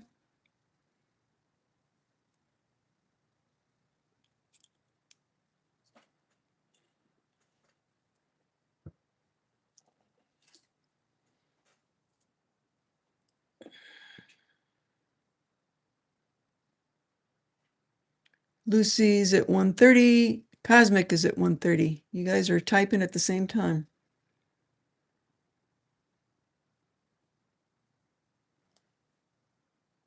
Rebecca's got a question. Let me move up. I went back a bit to see what I missed. What was price on Royston Green turquoise size 8? I think that's the one that I sold. Oh no, I sold the other one. I sold the other one. I'll get to it.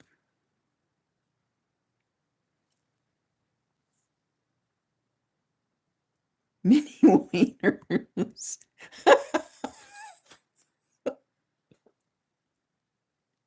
I think you've been hitting that tequila a little bit early.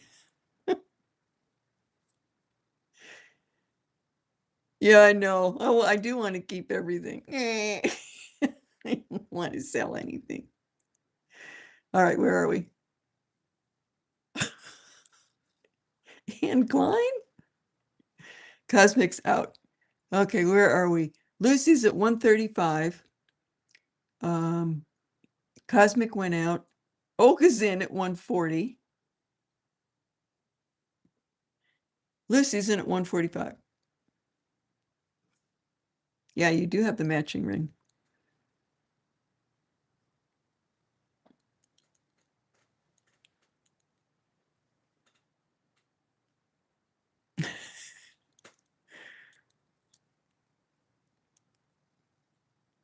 Part of the job is letting go.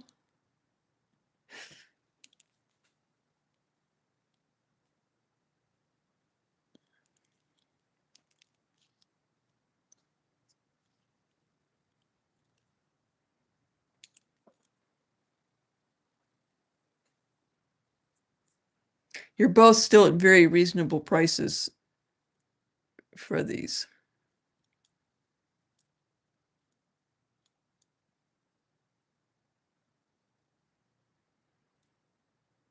I will not let an auction get out of hand.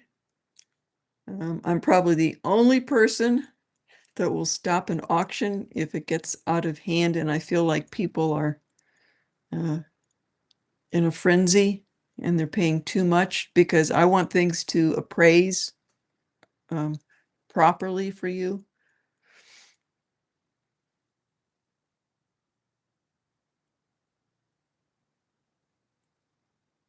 Olga's at 160.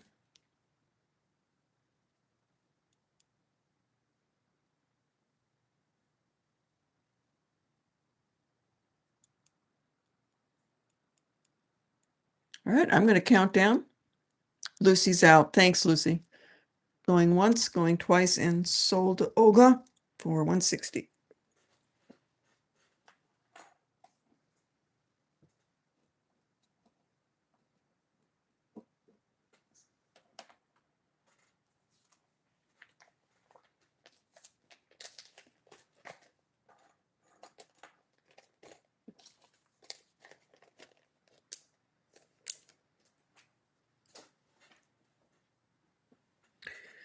Okay, I think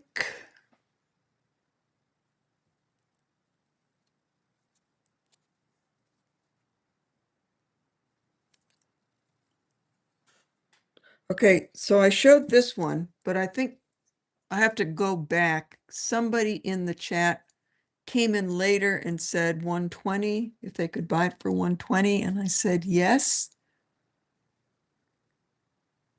Is that correct? If somebody's in there that bought this, please just come back in the chat.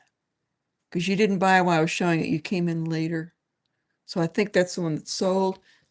This, and then this is the one that I'll pull up. Rebecca, I think this is the one that you were talking about, the Royston, because I showed this one also and it did not sell. I think the blue one is sold.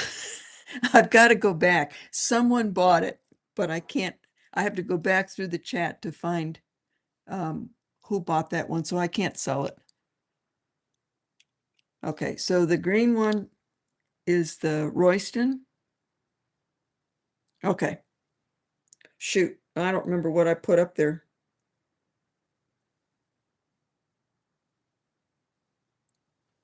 The blue one was 350, and I believe it was confusion with Olga. No, that's a different one. Olga got the 350 Zuni one. And this was the one, this is mine, personal old one that I wanted 350 for also. And this is one that I said I believe this is Cerritos because of the age of the ring. And Cerritos was very popular at that time. Someone did claim the blue one earlier. Yeah, if I go back to the chat, I'll find them. Okay, so Rebecca, are you interested in this one? And I'll give you a price now.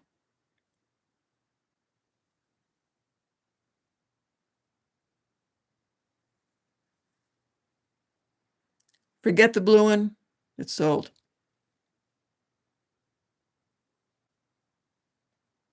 Okay, so Rebecca, if you want this one, it's 150.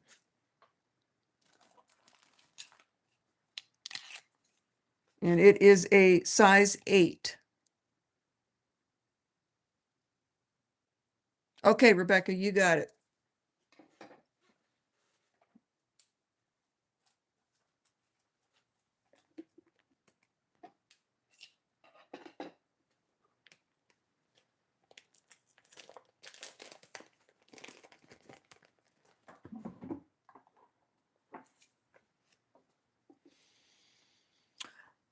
Oh, hi, Eye Candy just came in.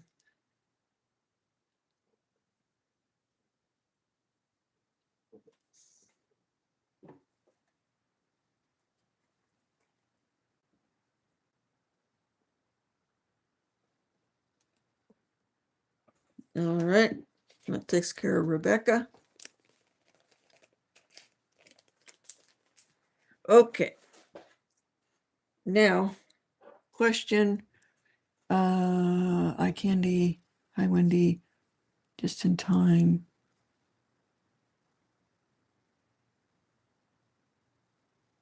Yes, I will talk about that one. What size is the Cerritos? Okay. I knew there was a question in there somewhere. This is mine eye candy. I have worn this for quite a while. It's an oldie. It's probably like a 40s or earlier. It's a size 8. Not signed. It wouldn't be in that time period. And it's also got kind of a rougher look to it, which is very typical of that time period. Just a gorgeous stone. It is not stabilized. It's hard. It's turning colors. Everything about it is screaming cereus. Cereus, has lots of colors to it because there's lots of little mines in that cereus area, and they can pull up stones there that are from green, dark blue, light green. It's all over the place. And I showed if this was 350. Yes, eye candy. It started at 350.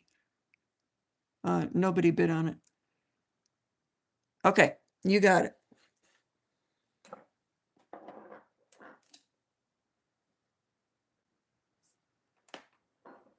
I got some rings in this lot that I'm working on now with my friend.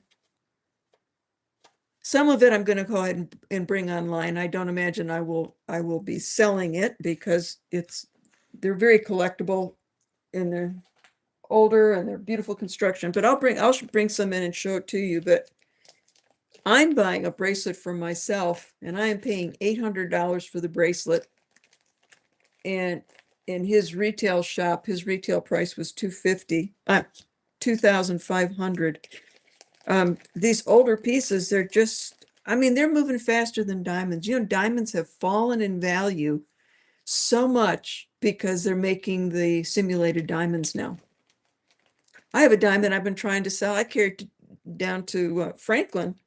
There's some diamond dealers down. It's a very good quality diamond. Nobody's interested. It's a $7,000 praise for $7,000. They'll say, yeah, it's a beautiful diamond. People will buy the lab grown. It's still a diamond, but it's lab grown and it's cheap. So I don't buy diamonds anymore. Where am I? MM has a question. Okay, let's go up. Let's find out what your question is here.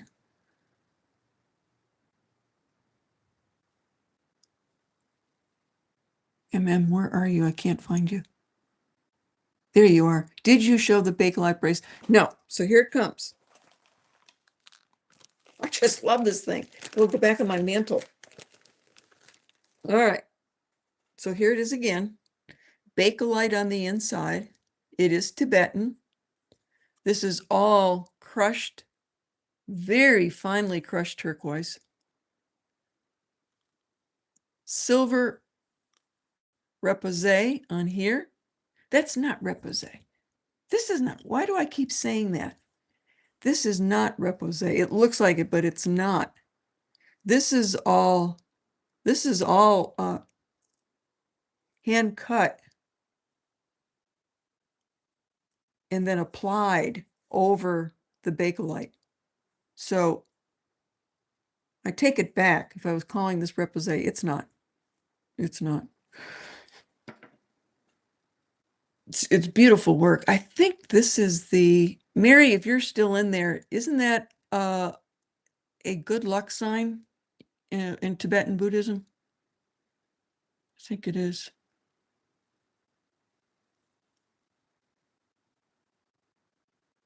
So there's a lot going on in this. I bought it at an antique shop. I just loved it. But it's big. You're gonna need 8.5, 9-inch. See, if I wore it down here, it would fall right off it'll fall right off my wrist. So you've got to have a bigger wrist.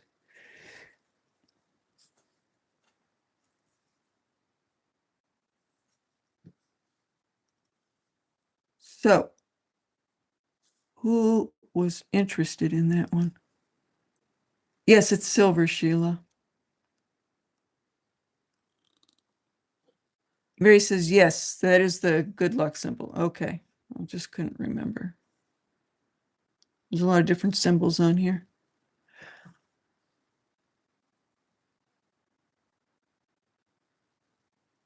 Yeah, it's a big one. Uh, it, yeah, it's one of the auspicious signs, but I don't think, look at that, Mary. I don't think all of them are in here. Let me see, 1, 2, 3, 4, 5, 6, 7, 8. I don't think it's all auspicious. You tell me, you know better than me.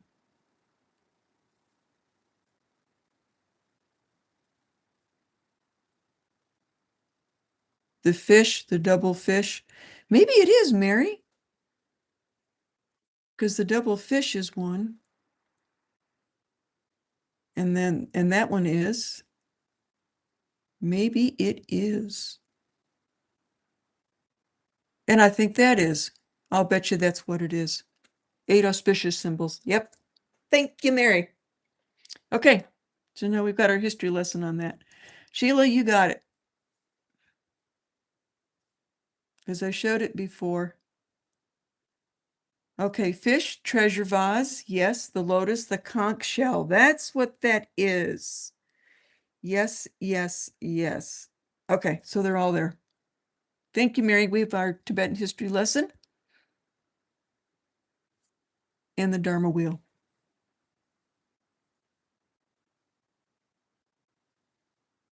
All right, Sheila, you're getting a really cool piece.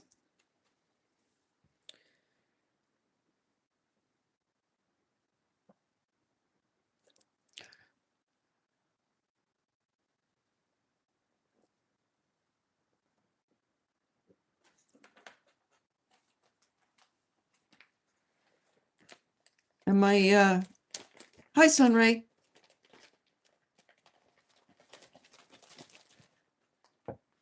Did anybody have other questions there that I missed about any pieces? Okay. All right, let's see here. This is pretty cool. If anybody's ever heard of Samara jewelry, this is huge, huge, huge, huge in weight. This is 101 grams. It is incredibly heavy. It's Samara jewelry. You can look it up. It is Thailand. This is solid. Everything here is solid.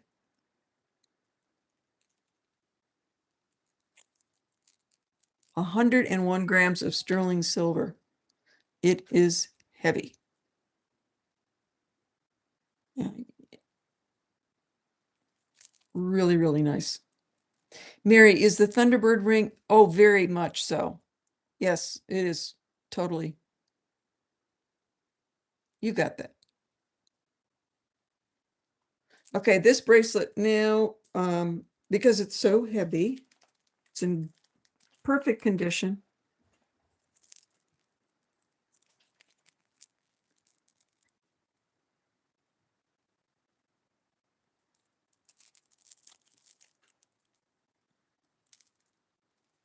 Very big and heavy. Looks like a Gina Gay. All right, this is not inexpensive because it's 101 grams. I mean, just that alone. Okay. Buy it now. 350. Vintage Samara.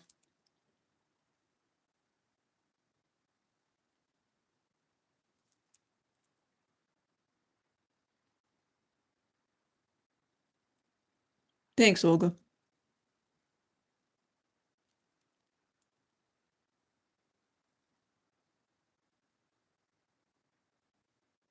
Oh, Sunray, you're very welcome. That was you won those. They're so cute.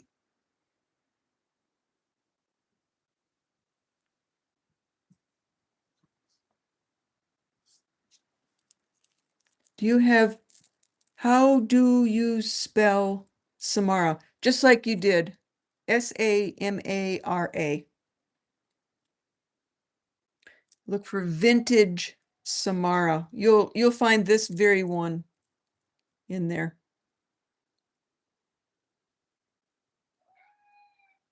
Okay, thank you so much. You got it, Olga.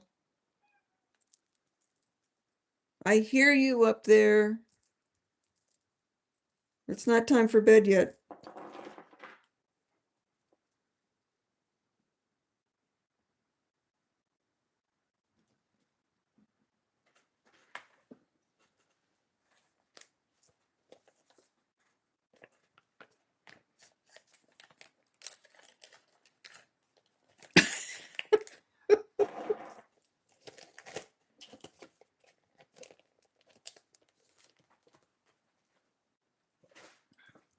Okay, since we're on Tibetan, let's see here. I hear you, baby. I hear you. I hear you. Where did it go?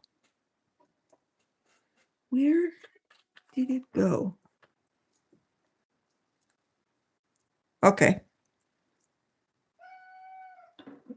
Oh, that's not it.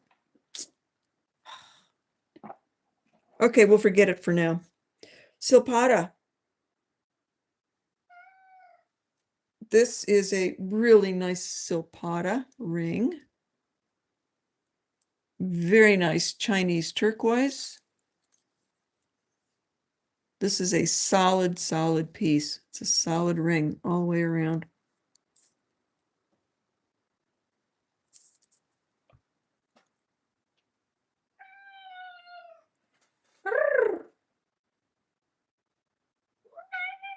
Yeah.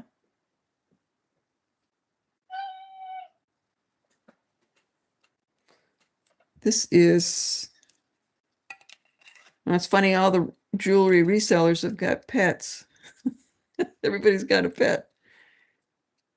Size 8.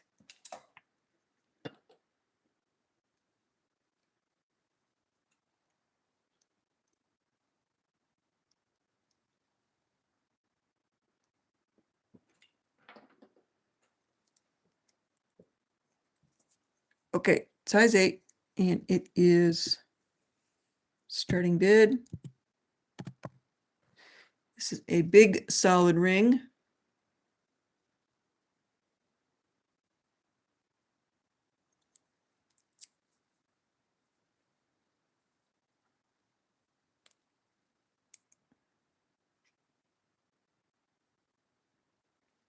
Cosmic Unicorn is in at 80, and Lulu's in at 80 and 85.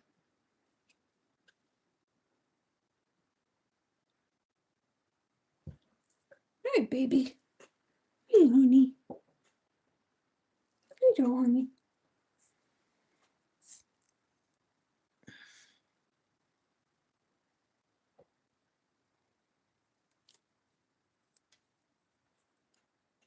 Yeah, you're right. You're right, Sherry. I finally figured that out because he doesn't do this when he's down here with me in the daytime when I'm working. Right? You think I'm talking, so you just want to talk back at me. Yeah, you're absolutely right on that one. Cosmic is out. Okay. Uh, Cosmic, do you want to change your mind? Lulu's willing to pass it on.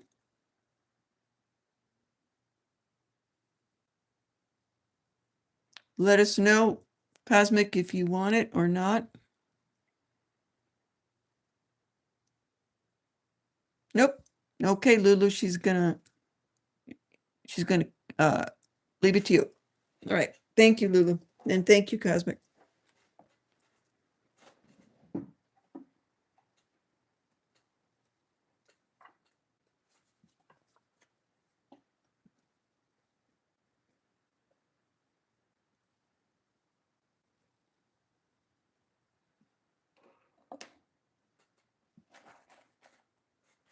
That's a good place for you. Good boy. He looks tired. He's been hunting.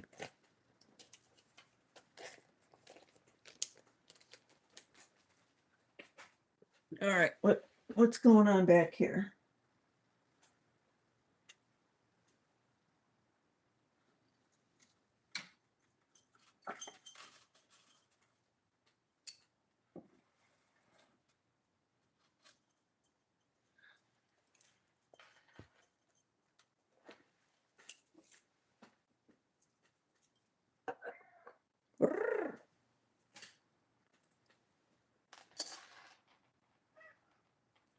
I think this is a silpata too.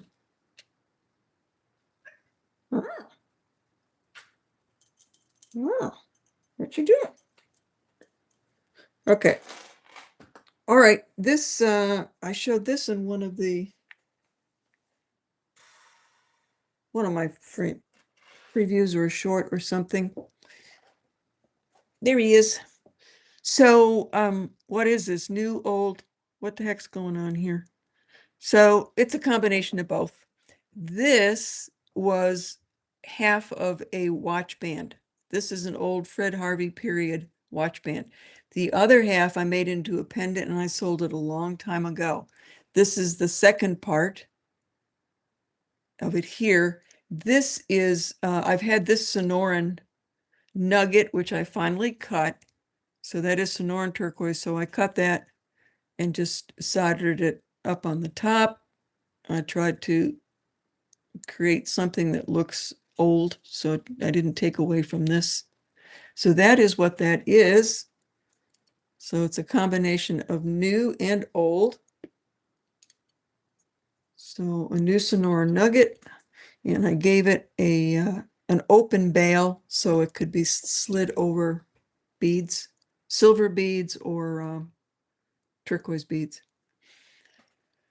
So that's how I was able to save this.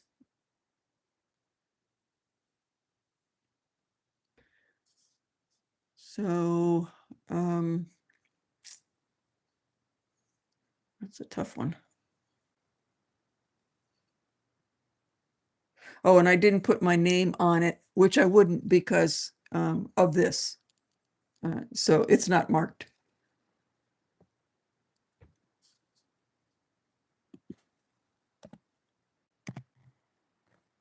So combo new and old.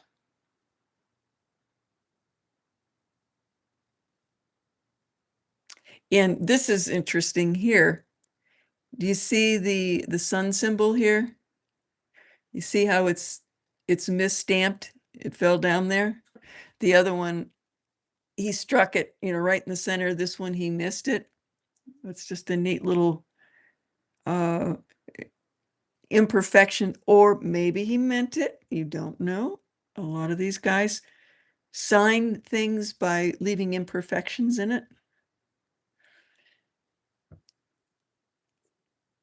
Yeah.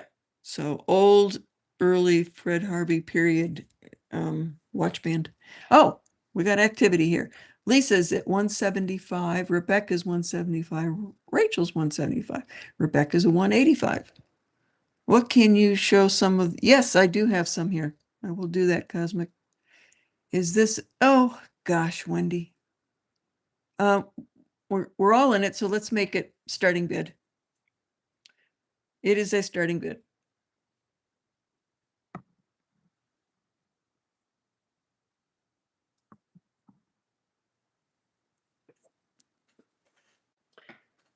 So I had it on this just so that you could see. It looks nice on a big chain.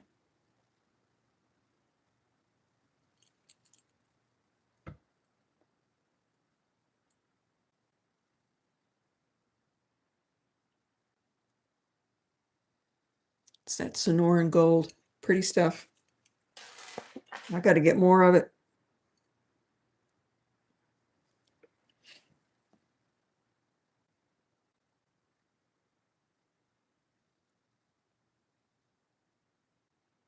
Rebecca's out.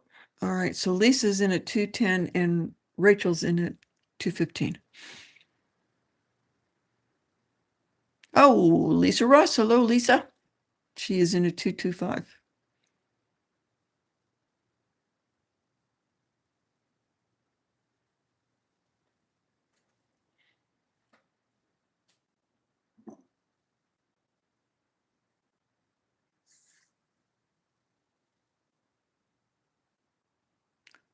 Tisha, hi there.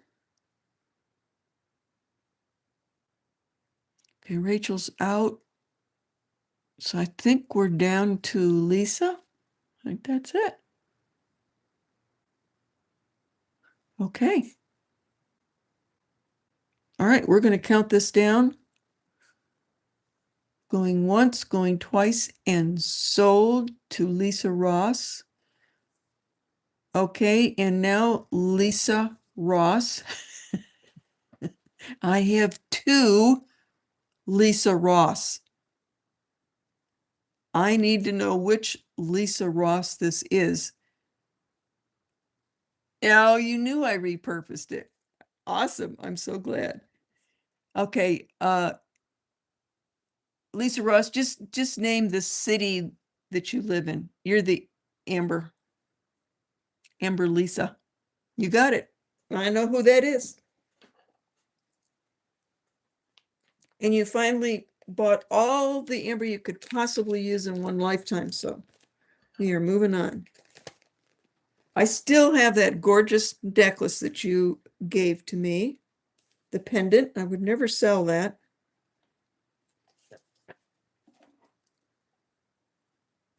Okay, Lisa.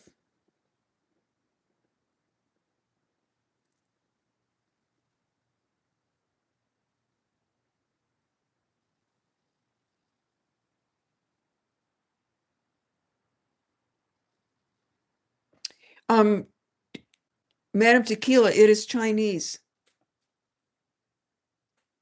Who buy?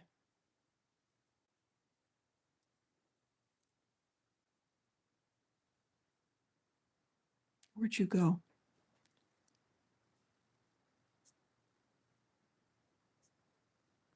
225.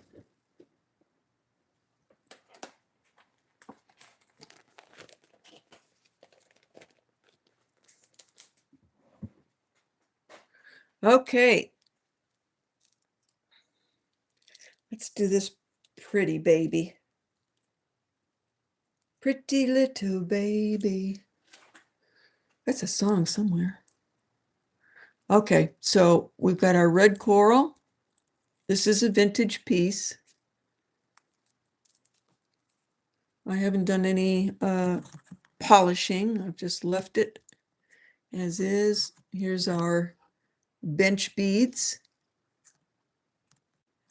This is a Navajo pearl. We've talked about this before, bench bead, Navajo pearl bench bead, and absolutely beautiful high polish bear. He is so pretty.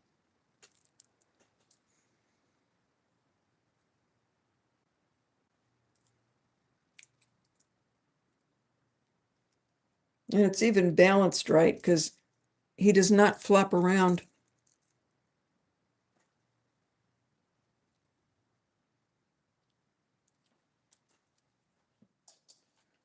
"28 inches long." All right, 28 inches long.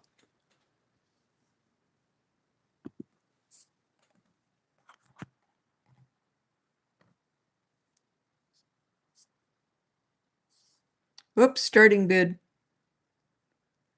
I'll put it in again. It's SB, starting bid.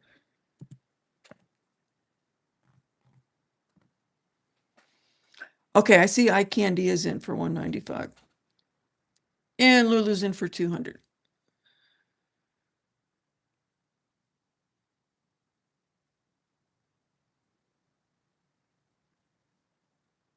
Candy is in a 210. Lulu's in a 225.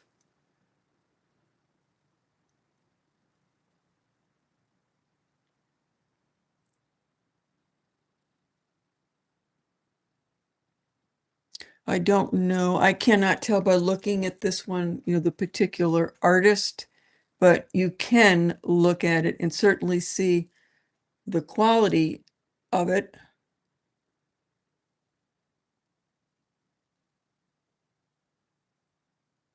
It's so perfectly smooth, especially there under the neck. Now jet's soft, so you can carve it easily and polish it easily. But this person really took the time. They just took the time. They wanted it to be high craftsmanship, and they got it. That's why I think it's probably it was for an individual. Okay, where are we? Eye candy 250. I see Olga at 275. Oh, thank you, Lisa. Eye candy's out. Okay. It is yours, Olga. 275. Goodbye. Very goodbye.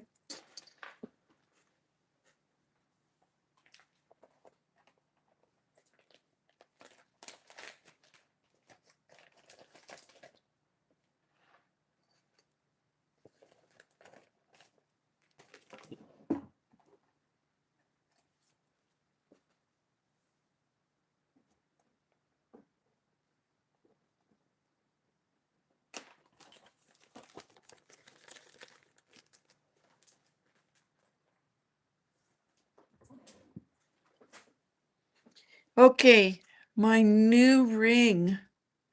That is number 8. Mine and your Mediterranean coral. Nice big ring shank.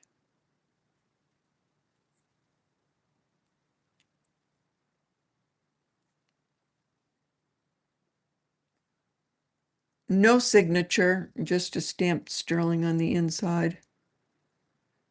Beautiful silversmithing, so clean. But man, I bought it for that number 8. Now, with the number 8 turquoise, the real old number 8 that now sells for, hundreds of dollars per carat, it's got a black matrix in it. It's long gone. If you can find it, I look for it all the time. I have never found one, not one that was truly a number 8. Then you've got the number 8 that is the lighter blue turquoise with the chocolatey matrix, which I like. I like that combination.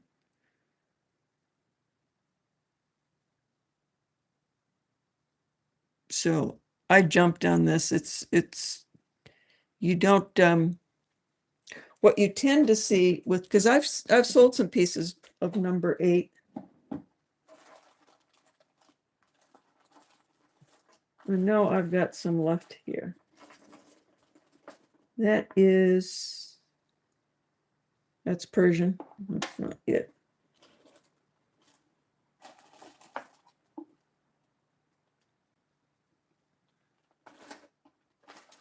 And then maybe I don't. Maybe I don't.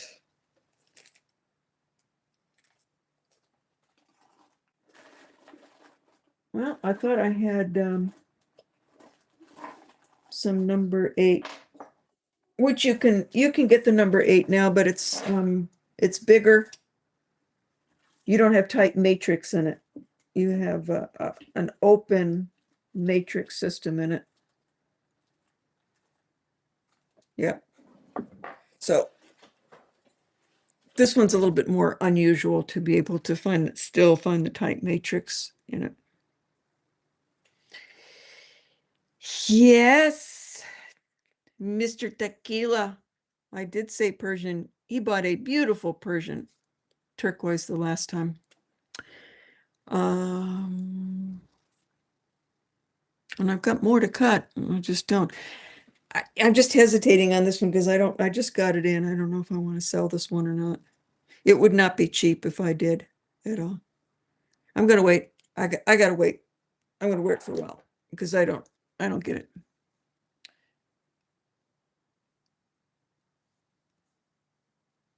Okay. Okay, just looking to see if I need to. It is Navajo, yes. But it's not signed, but that's Navajo silversmithing all the way.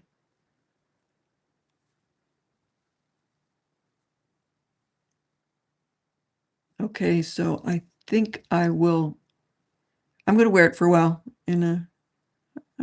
I'll bring it up when I have to pay my bill to my friend. I kept telling, I said, I'm just drooling over all this. I'm drooling. I'm going to have to sell my house. And he said, your credit's good with me. Just take what you want. Pay me later. We'll be here when you're ready. Okay, sounds good. Cheers. Yeah, I finally learned how to take those tops off of those bottles. Remember I didn't know how to do it the last time. It's definitely a turn and pull. So I had those here from my friends that came over in the afternoon because we're not hardcore drinkers, but when we get together, we do like to have something a little bit alcoholic. So I definitely like the Prosecco for that. Okay. Yes, it is a car payment. All right, let's see, what else can we get into here? Oh, there it is. There it is. See, this is what I can buy now, and it is number 8. But it's the brown matrix, and it's a bigger spider webbing. So you see the difference here? This one you will always pay a whole lot more for a tight spider webbing, whether it's black or brown. So I'll set this someday. I didn't cut this one. I bought this one. I just liked it. All right, let's move on. Let's move on. This is a very sweet bracelet. Now, I don't think I showed this the last time. I don't think I did. But it's certainly very reasonable and very affordable. 6.5 would work. It's Navajo. I'd say like around anytime in the 70s, early 70s. These little leaves, these leaves and a lot of the other ones, they can be tricky because you got a lot of leaves now that are manufactured. They're pressed and manufactured. You can buy them and you can slap them on there. And those are the later ones.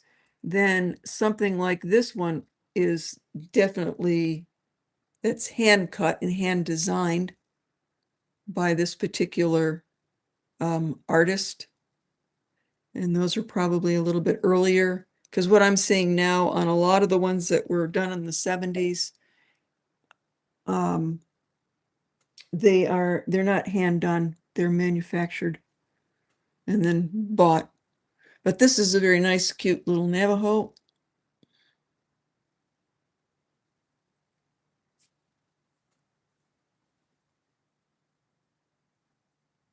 So we'll put this one up. This is starting bid.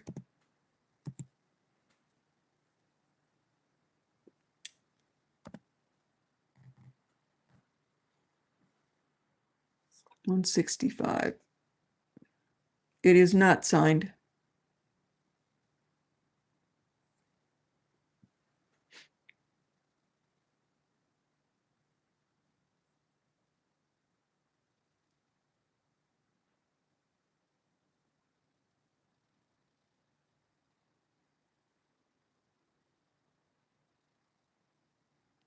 No interest. Okay. Collector piece. Heavy, heavy, heavy.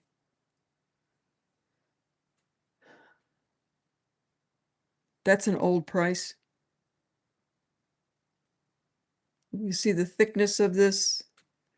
Heavy, deep stamping. to get stamping that deep, you've got to have this really heavy gauge silver. Super good quality turquoise. Blue, blue, blue. Excellent condition. Nothing, absolutely nothing wrong, which it shouldn't be because it's just so heavy.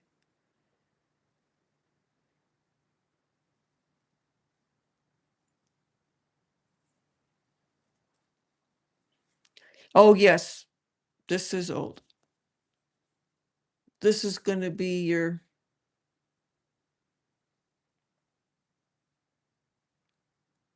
I'm going to say 30s, 40s, 50s. I'm going to give a 20-year span here.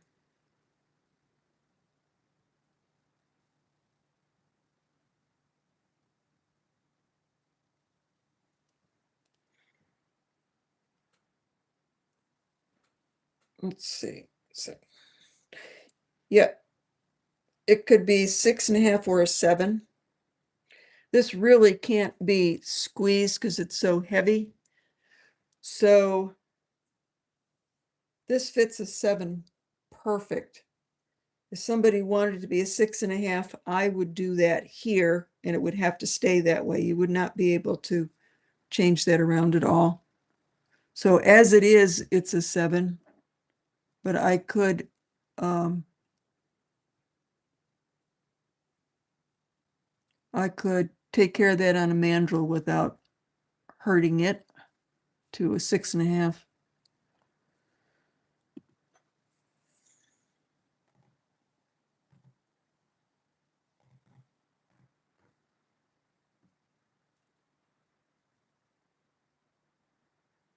It is stamped JS, and I will look that up. I know I've had this before because it's a J in a box and then a lowercase s down below.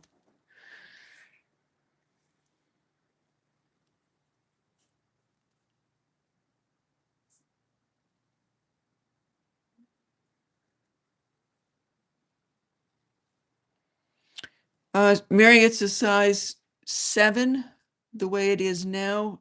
I could get it to a 6.5, but no smaller.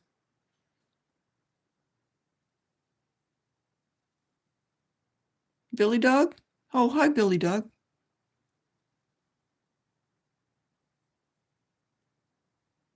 Okay, we'll pass on that. I wasn't really going to bring that up anyways. Okay.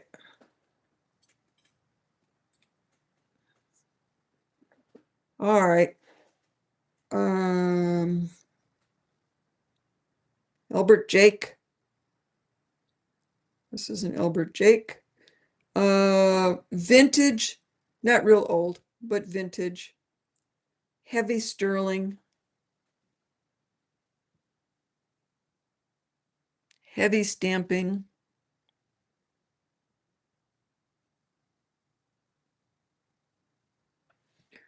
This is also big, but this can be sized down. 7, 7.5 easily, maybe even an 8. Hang on a minute. I get my tape measure. And of course I can't get in. I took the handle off this drawer because it was really bugging me. God darn it.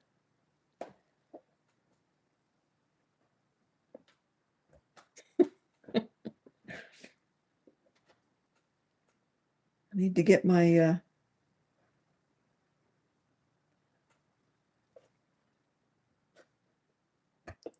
well, I can't get in. I have to get my uh, lock set out, break into it. All right. And opening is almost 2 inches. Yep, so I can always bring it down.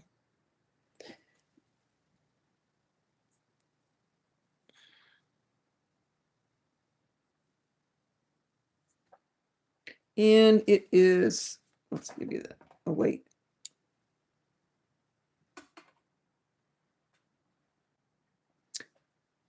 44 grams.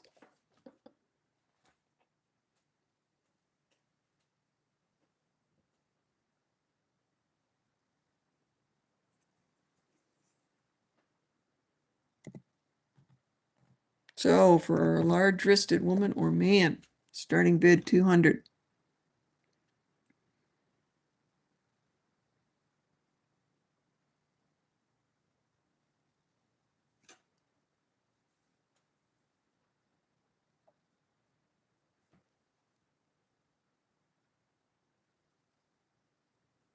Eye candy is in.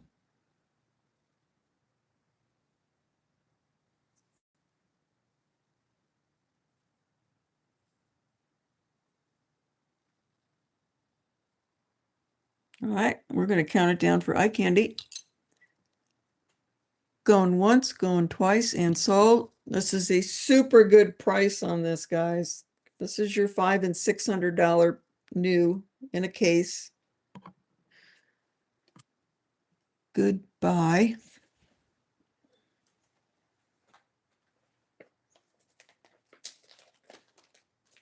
Oh, there it is. There's my big old Tibetan ring that I wanted to bring out.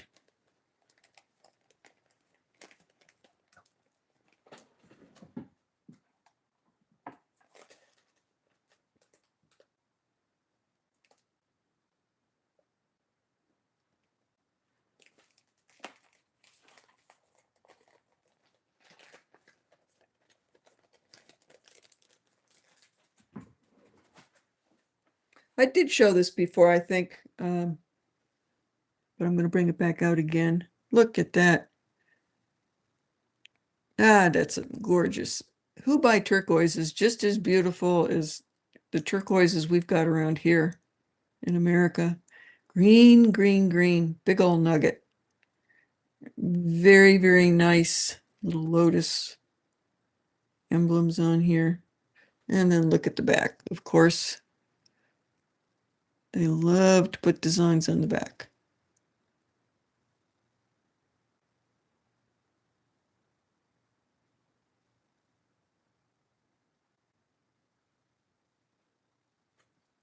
What's going on here?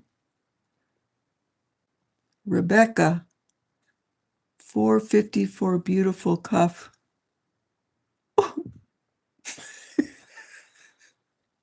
Really? Okay. This one, right? Okay. It's yours. Thank you, Rebecca. Okay. Okay, let's get back to this little baby. Thank you, Rebecca, very much. Okay, I do have a adjustable band, so I can definitely make it bigger or smaller, no doubt about it. Look at that. Look at that monster ring. That's the kind you wear to the bar.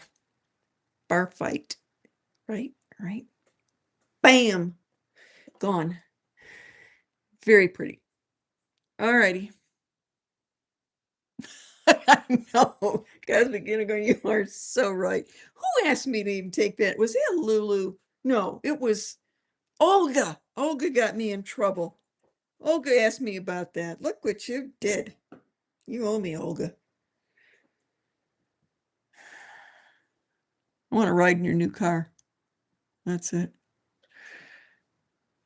Okay. This is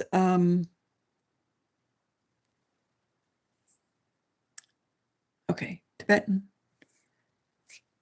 Starting bid.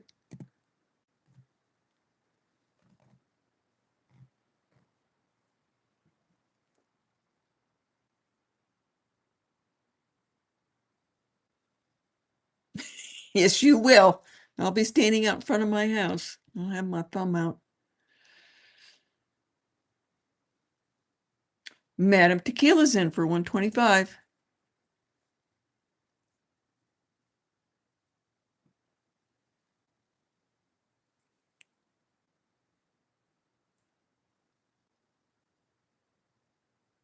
All right, we're going to count down.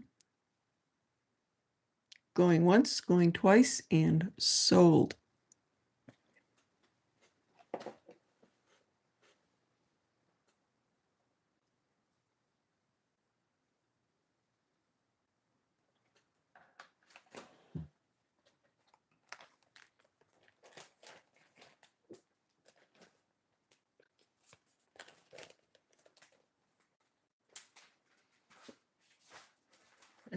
missing anything back here?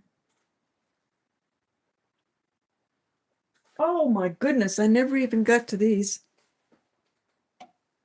Oh, I went through, I got a whole bunch of beautiful little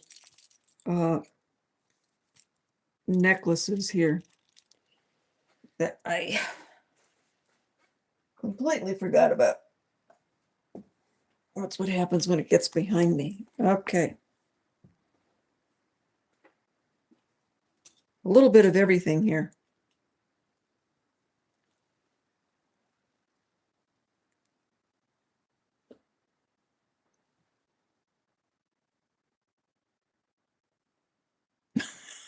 Rebecca. Okay. Sagen. All right, we got a little Sagen piece coming up here. It is Druzy quartz. Druzy quartz. Druzy down here and Mystic quartz up here in sterling. It is marked Sagen 925. Love the chain. It's the popcorn chain, all sterling. The chain is 20 inches. 20 inches popcorn chain and Sagen pendant.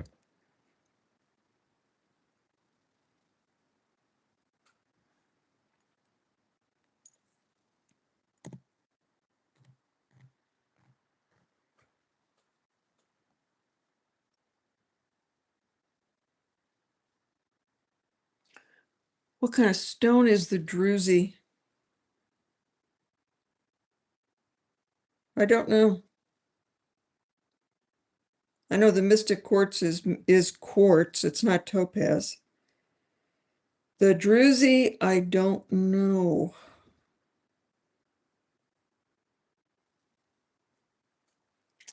Don't know.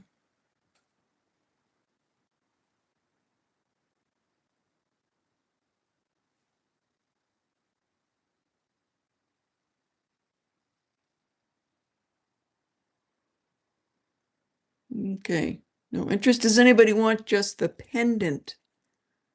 Because these popcorn chains are expensive chains. If you just want the pendant, I can do the pendant for 30. Yep. Okay. Eye candy's going to take both for 60. Okay.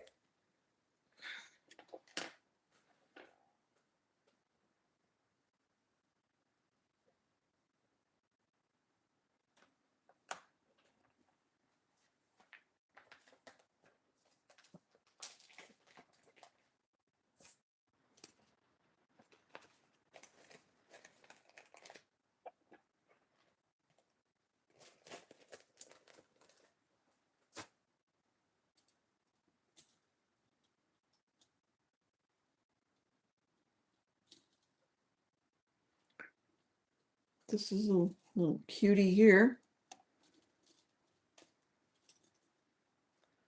Oh, I got that one in there. It's probably not supposed to be in there.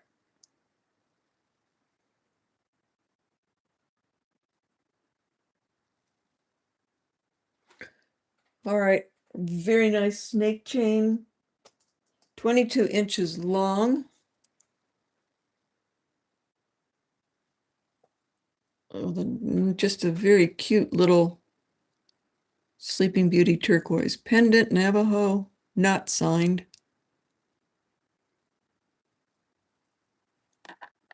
Little lobster claw up there. So 22 snake chain, 22 inch.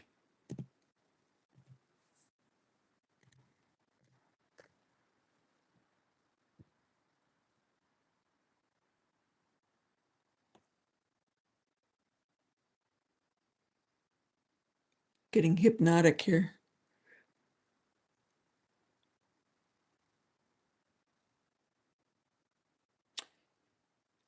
Your cosmic beastie bestie. You got it.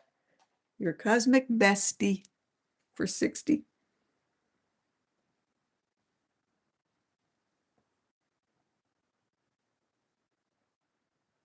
You got it. Thank you.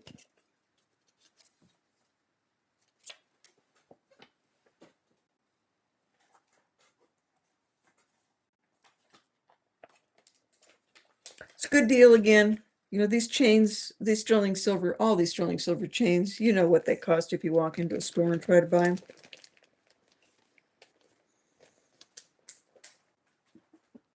Okay.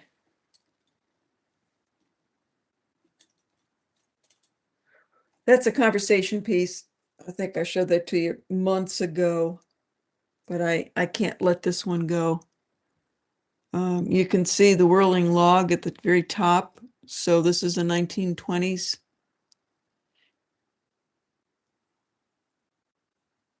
More than likely Cerritos. Handmade chain. Oldie, oldie. 20s. Collector piece. Would I sell it? I'm not kidding. I'm not kidding at all. This, you can see this online, but they're small. I've never seen one big, so more than likely, again, made for an individual. There's nothing commercial about it. And that would be a $1,200 piece. I know it's hard to believe, but that's what it was appraised for. Because it's a 20s. We know that it is because of the whirling log. We know it's a great, beautiful turquoise. The chain's incredible. It's all handmade, native. More than likely, I think, I don't think this has ever been taken off. I bet you the whole thing is this soldered on? Yeah, it's soldered on.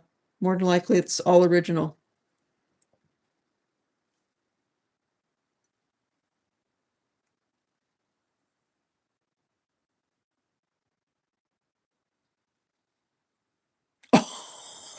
I just looked in there. Uh, the edition, Olga will buy it for $1,200. Okay, Olga, it is. I will pass it on. As long as you ride it around in your new car. We're not going to talk about the new car. Yep. Alrighty, you got it. See, I don't want to, but you're helping me pay off this new, it's probably going to be about $15,000 bill here, but it's worth it. These pieces coming are just gorgeous. All right, so Olga. Alrighty.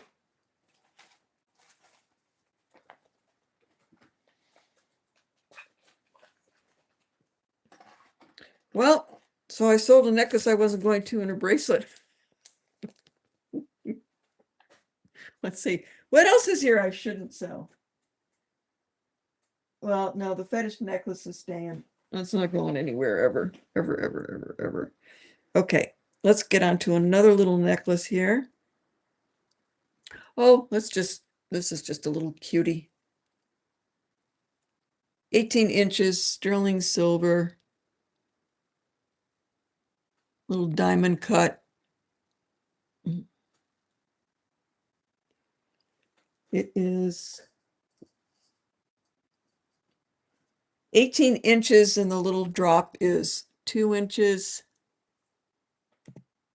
Oh, let's just do a buy it now here.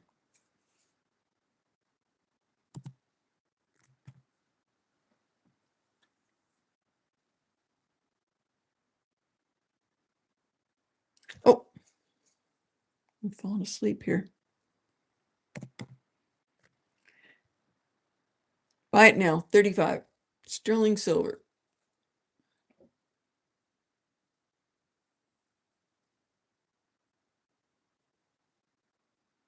Gemini, you got it for 35. No way to jump in there.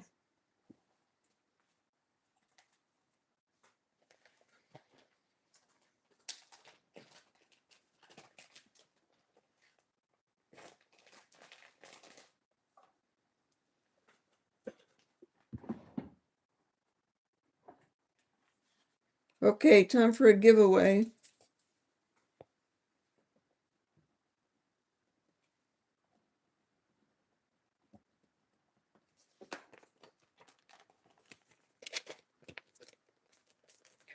Okay, time for a giveaway. Who was listening?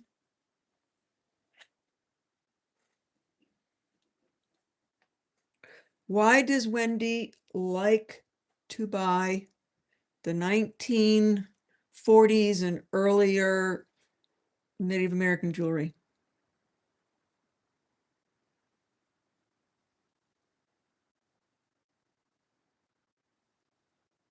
Oh, good night, Madam Tequila, and have a very safe trip.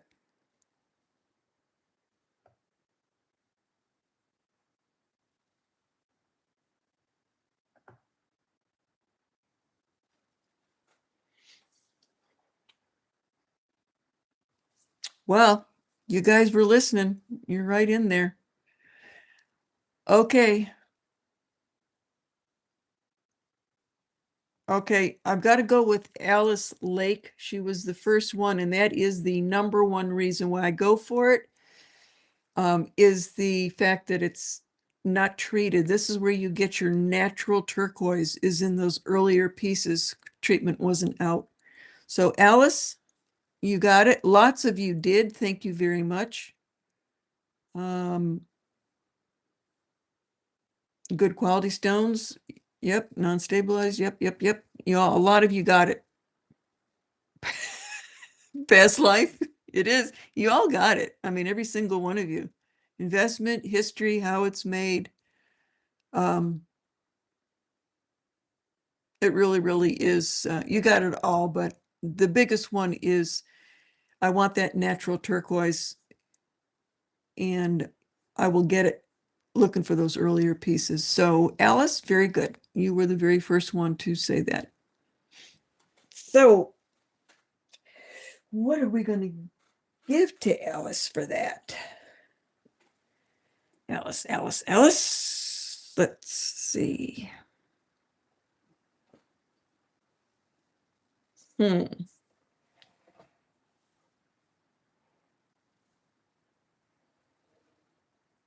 I got something good around here. Let's see. Where are we going to go to here?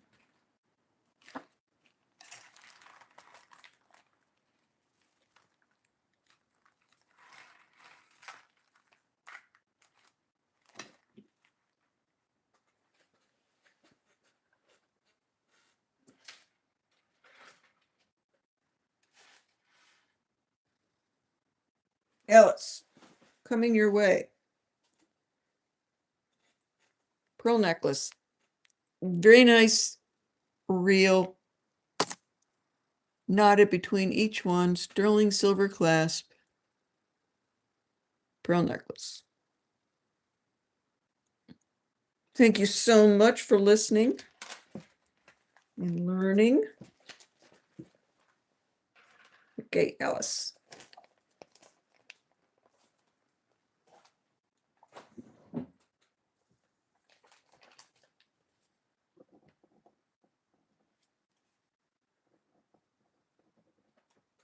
Alice Lake, right? Right.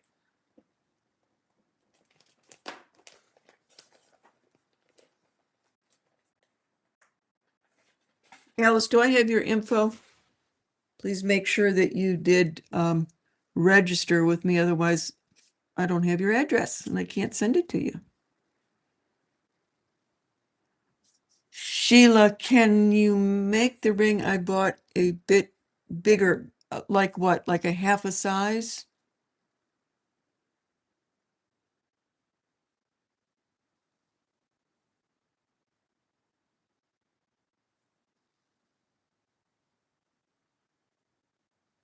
Yeah, I can do it.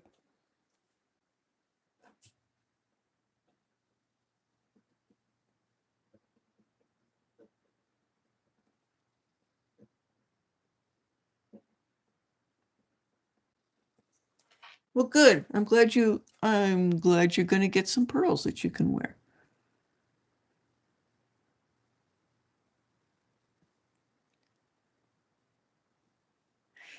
Cosmic Unicorn, is there Mexico or Tosco tonight? Let's see. Still got some gorgeous pendants to go through here.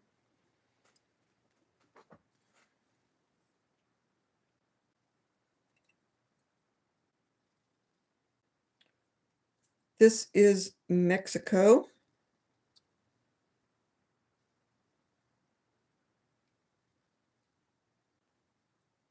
Older piece. I'm looking for signatures. I'm not seeing any signatures. It's a cuff.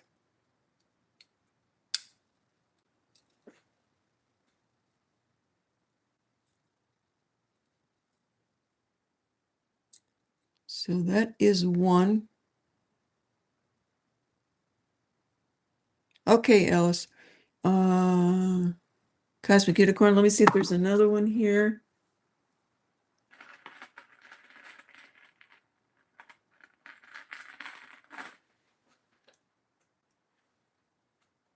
Oh, I have been hanging on to these, but I'm getting a Navajo pearl necklace. I love these. This is Mexico. These are much heavier silver beads, much heavier than what we make, the Mexicans are. It's also that different shape. I don't even know what to call that shape. It's on chain.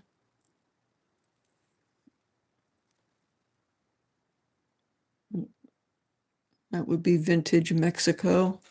It's a shorty. It's 14 inches, but if anybody has any interest in that, let's see if there's anything else here. That is Mexico, Mexico, Mexico. Oh, better bring these out. Oh, I think this one is also. This is so pretty. Yes, it is. Look at that. That is a gorgeous pendant. That is Mexico. Let me see what the stamping is. Oh, it's signed. So it's Tasco 925 RFG. RFG. In case you know what that is, or is it AFG? I'm sorry, it's AFG in the middle, AFG.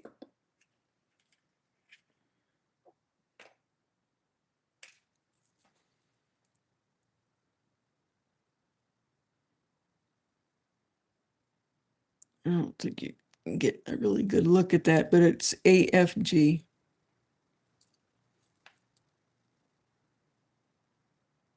And the weight on this one,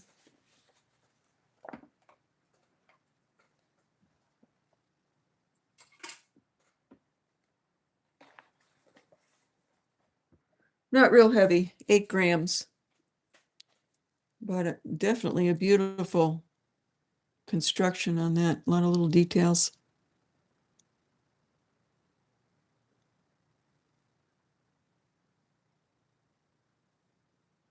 Okay, Cosmic Unicorn is interested in the cuff. I'll do all 3 of these for you guys. The cuff.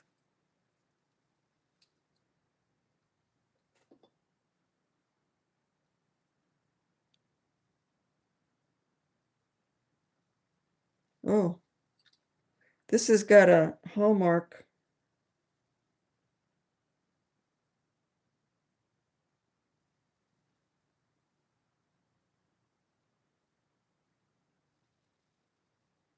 I could be wrong about this. What an interesting hallmark. It's an oval cartouche. It's very small. CS.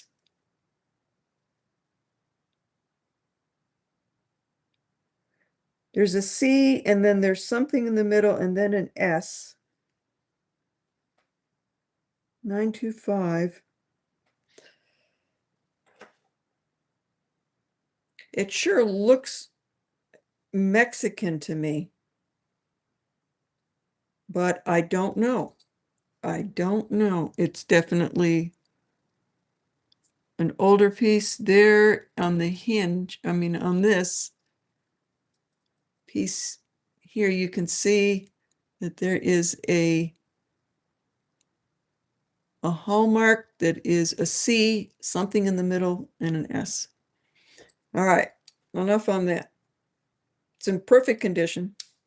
You may be getting something really special here. I just don't know. It's not my cup of tea. All right, so this is going to go up for, we'll do a starting bid.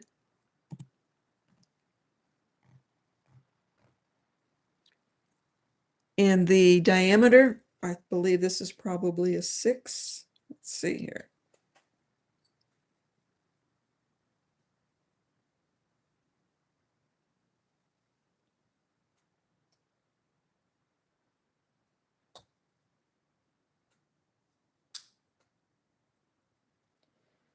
So I'm a 6.5. It's a perfect fit for a 6.5.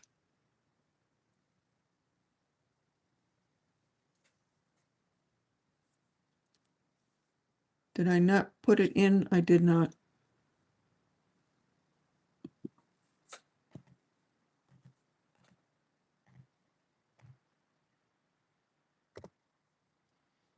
$170.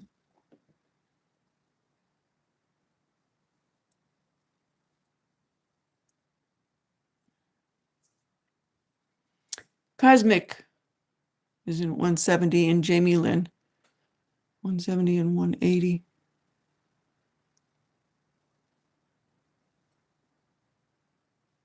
It's almost like an Aztec feel.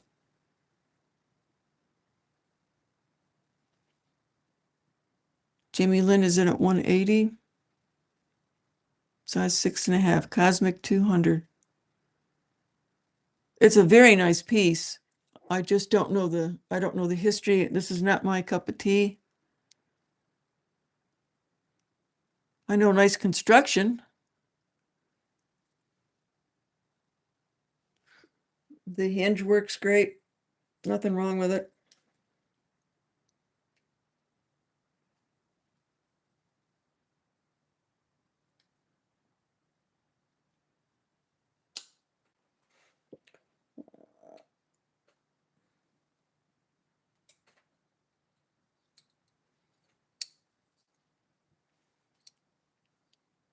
Mesoamerican, pre-Columbian design. Thank you, Lulu.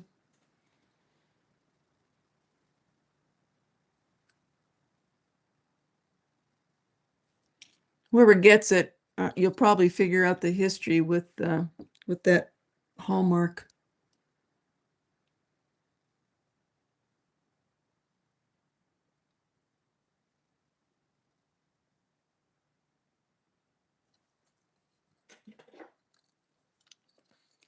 Jamie 275. Cosmic is out.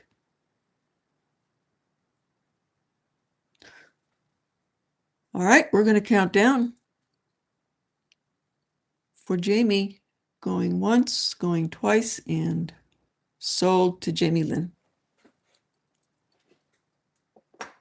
Thank you for your help, Lulu, and everybody else out there that knows what they're bidding on.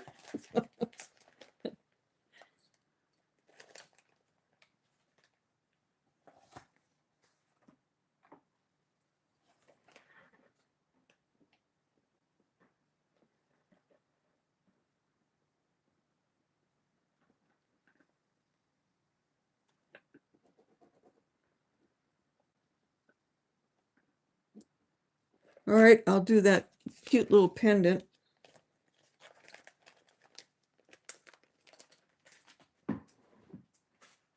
All right, so that one's also, this is Mexico Tasco. It is sterling, and it's got that A signature. A, gosh darn it. It looks like AFG, but it could be the way they've done it, that's kind of off kilter a little bit. It could be an RFG. So either an AFG or RFG artist.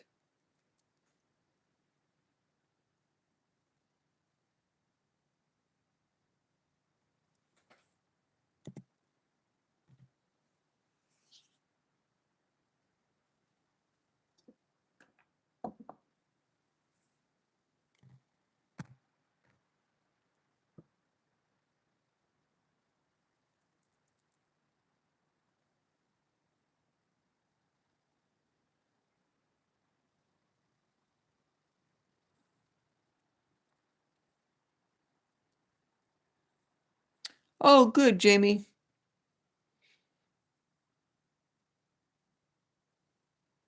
Honeybun is actually right here sound asleep. He must have had a big day.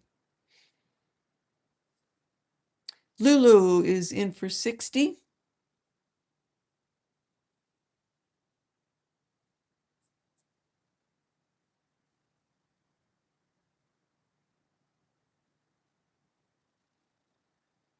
Now I'm going to count down for Lulu. Going once, going twice, and sold. That needs a really gorgeous oxidized chain.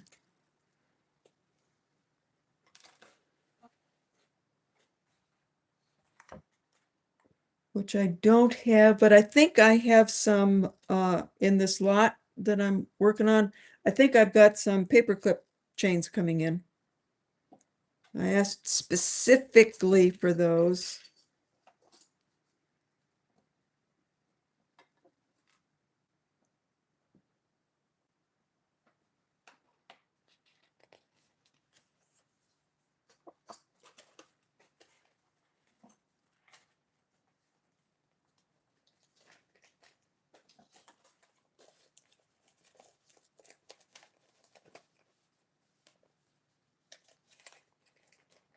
Okay, what am I not? I have a feeling I'm missing something. I hate that feeling. Oh, was it this? Did anybody ask for the Mexican heavy duty but short 14-inch beads? Okay, Rachel was. And Lulu does, and Rachel does. Okay. All right. So just remember, it's a short choker. It's 14 inches. Perfect shape. Absolutely perfect. It's strung on foxtail chain, which I love. See these beads on chains? 28 grams. And they're kind of like melon shaped. I think that's what that shape is called, a melon shape. Feels heavy. All right, starting bid.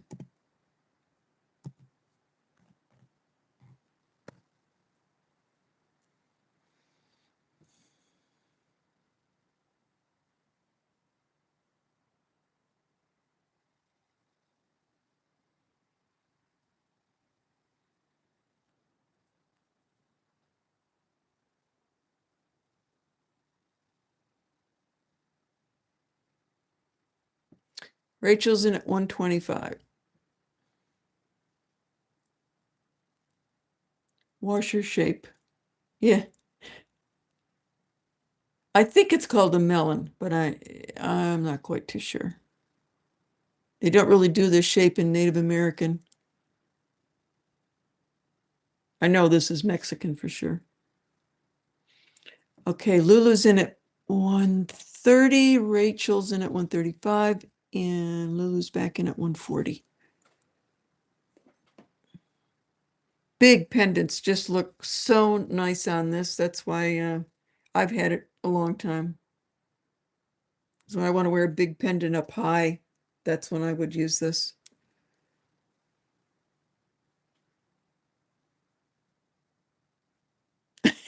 Little pumpkins. We got, well, yeah, we'll call it a pumpkin.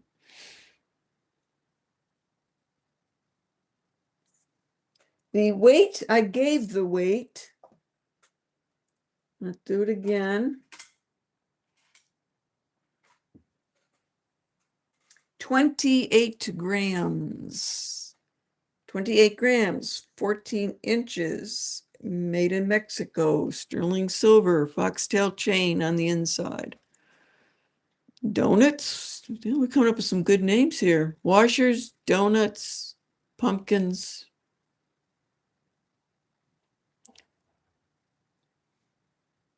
Yeah, if it's something that was mine personally that, I bought for me and I've worn, I will always let you know that. I'm part of the line of custodialship. Muffins? Muffins where you cut off the top. God, do you remember that? Oh, darn it. Oh, come on. What was the comedy show? It was on forever. Seinfeld. Do you remember in Seinfeld, they decided to come up with a business where they cut the top off of the muffins and the cupcakes because the top tasted good. So they make all these muffins and they'd cut the top off and just sell the top and throw the rest away. That was such a good one. Yeah. Sherry, you're so right. Let's keep it clean. Provenance. Yeah, I'm part of the provenance, I guess.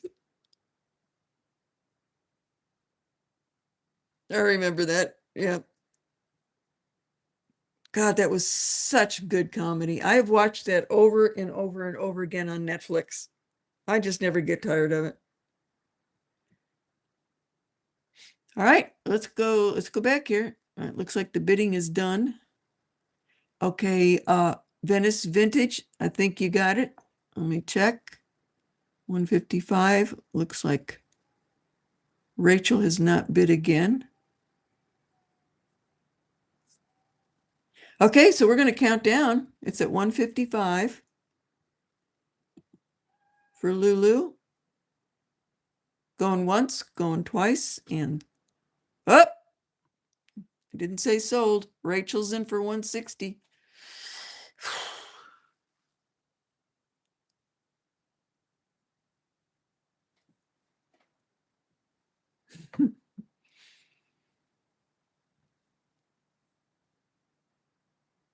No soup for you. Oh God, that was another one. It just hit me. Yeah, that was great. Getting the soup line to get the best soup, but he wouldn't sell it to him. Oh God, that was so good. Well, hello, you woke up. I know. Okay, Venice 165. Rachel says give it to her.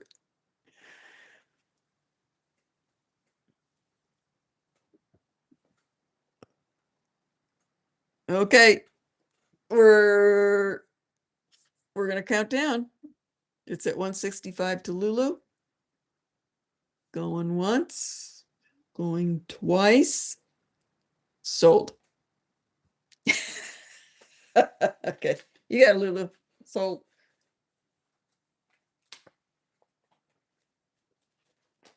What time is 11:16? We'll go for about 15 more minutes. I know, buddy. It's just going nuts.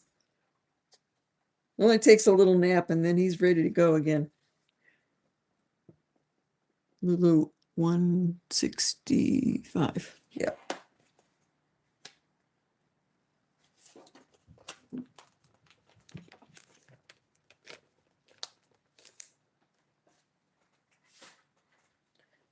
All right. This is a very, oh, they're all cute. They're all cool. I do have two turquoise crosses. I'll just show them quickly if anybody's interested in crosses. I do have them. I'm going to bring this. This is another goodie. Oh, this is the one. This is the canyon piece.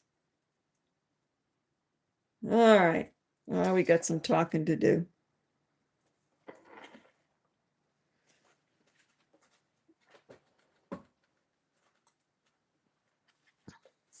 So this was the piece that I really got it for the CSC cartouche in the back.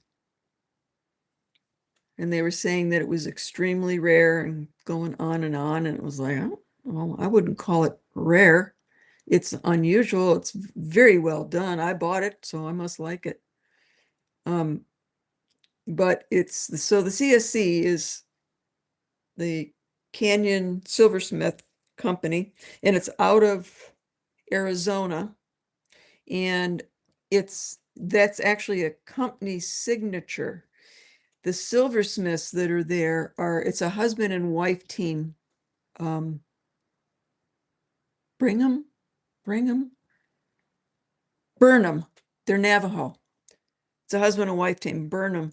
But the signature is going to be the shop's signature. They work for the Canyon Silver Company. And this was a squash blossom that was on a necklace. How do I know that? I talked about that particular way of doing that ring up there. Those were done, and you'll see it on every single one. If it's a true Navajo squash blossom necklace, all those little squashes that hang off the side, they all have that same little curled hook, half round wire. So that's why I know what that piece was, what it came off of. It's gorgeous.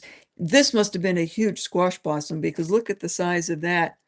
And that was just one. That was just one coming off the side. So that was one big heavy duty squash blossom.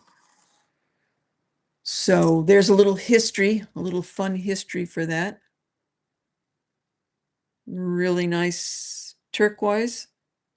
I don't have any provenance on that. It's got quartz in it. Looks like a Kingman or a Sleeping Beauty to me, but I'm giving an educated guess. I don't know that for sure. But I got it for the Hallmark. And there's your little squash. And it would have sat like this off the necklace. I'll sell it with this chain. This is a beautiful link chain. So, and the chain is 22 inches long. Canyon Silver Company by the Burnhams. All right, what do we want for this?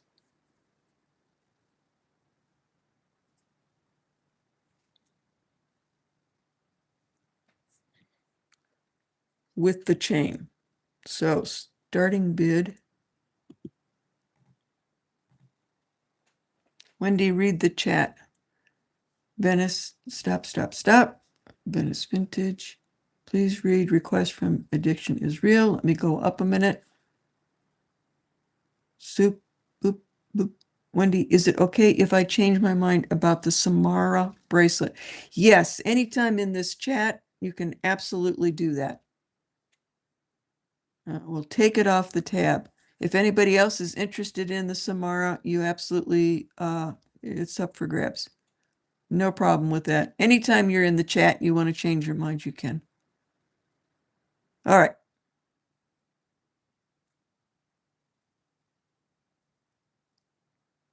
And they just added or welded their cartouche to the back. Yes, some people like to do the cartouche on the back. Some people like to stamp. Now, I will do cartouches or stamp. And the reason why I end up doing a cartouche is because I forgot to stamp it. If you don't stamp it immediately the first time, you can't stamp it again because you're going to crush your bezels and any other kind of work that you soldered on. As you turn it over and you hammer it, you're going to crush it. So going back in and soldering a cartouche is one way of doing it. So that's a possibility. Or they just decided to do cartouches on any of their work. So it can go either way.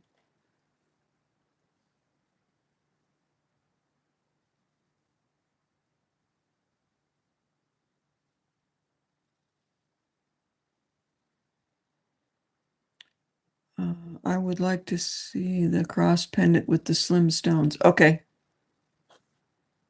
All right. Did I put a price up for this? Gosh, I get off talking and I don't remember. Oh, no, I didn't. That's right. I was going back up to see what I had missed. Okay, starting bid.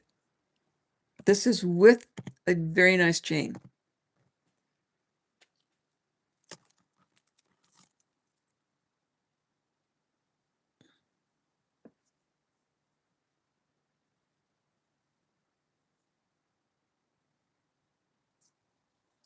And we got history on it, so that works.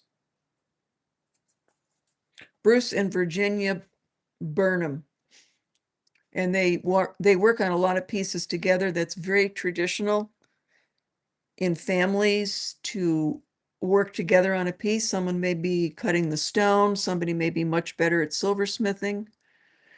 And also what's interesting is the hallmark is shared within the family. So that's very traditional too. You might have a hallmark from the grandfather, and the hallmark is passed down within the family lineage, and they can use the grandfather's hallmark if they want.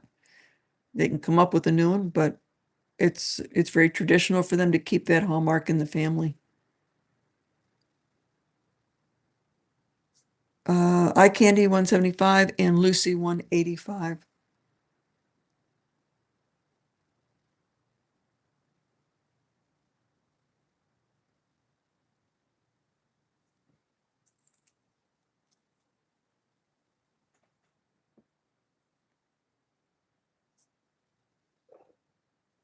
And Eye Candy's at 195.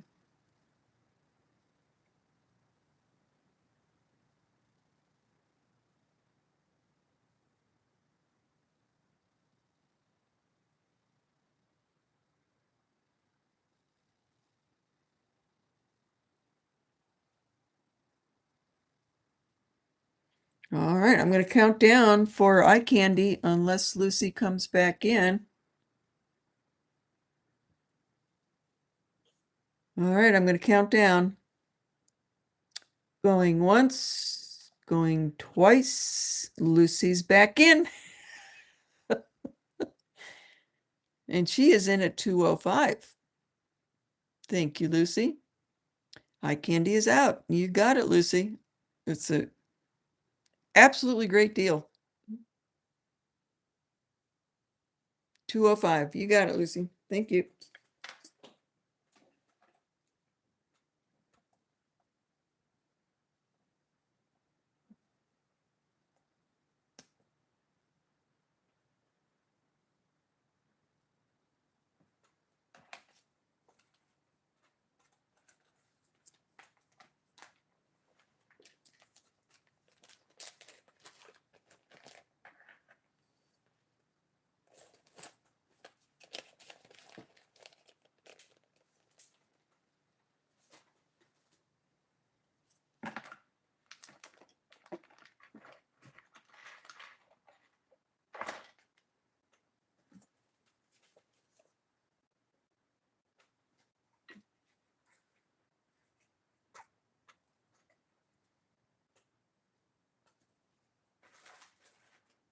Okay.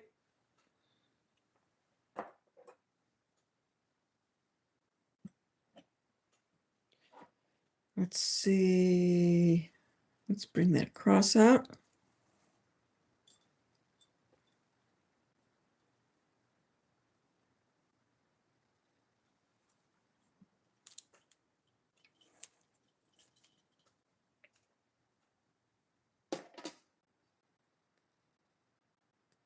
So this is on a little rope chain, little sterling silver rope chain.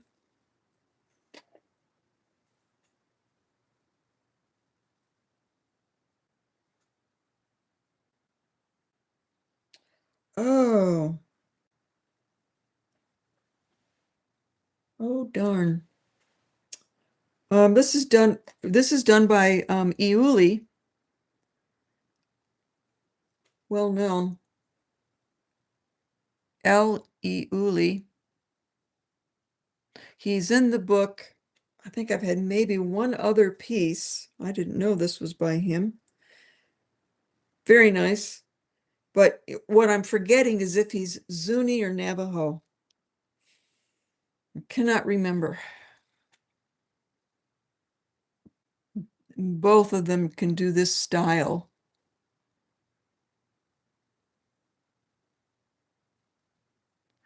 But nice big hallmark on there.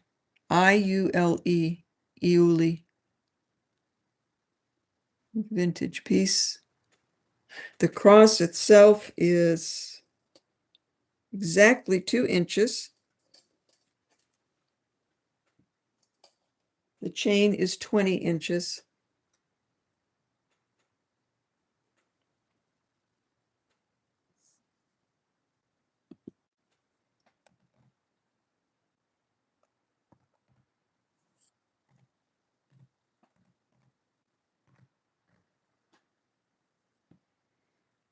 Starting bid is 120. Thank you, iCandy. I'm assuming you looked that up.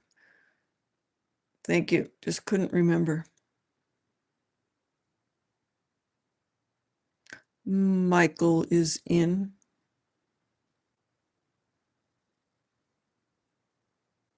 Thank you much, iCandy.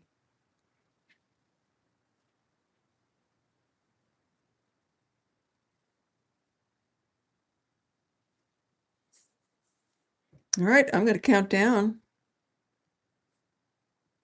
Going once, going twice, and sold to Michael.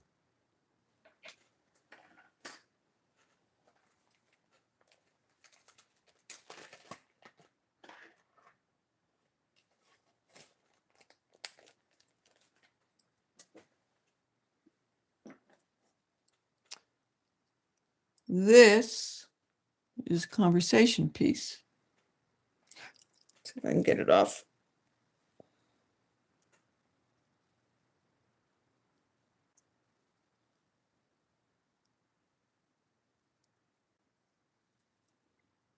Yeah, I may have it cemented onto my neck.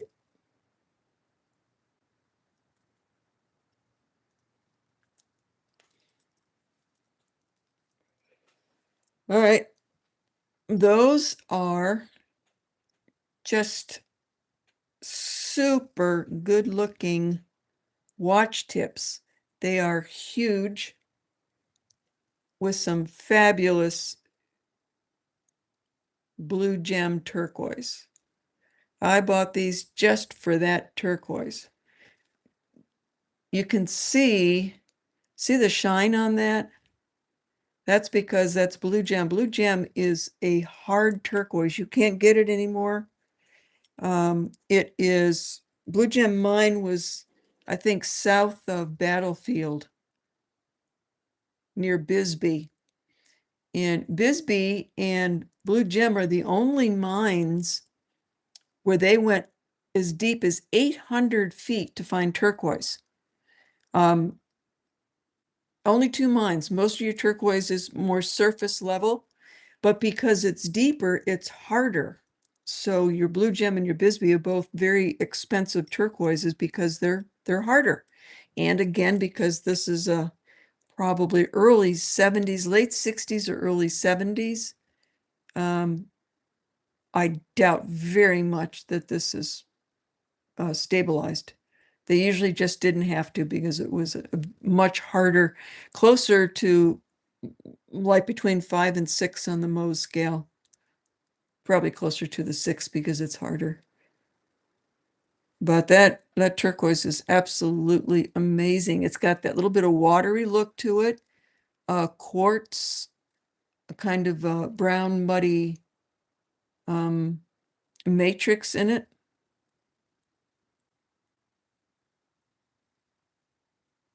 And then what was even more cool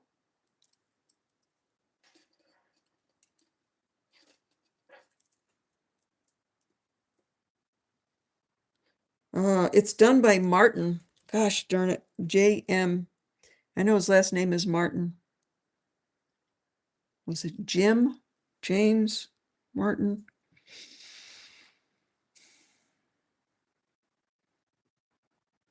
John? I don't know. I got to look it back up. But very distinctive conjoining of the J and the M. But the best part about this, talk about hallmarks, is obviously they are not, I mean, obviously they come together.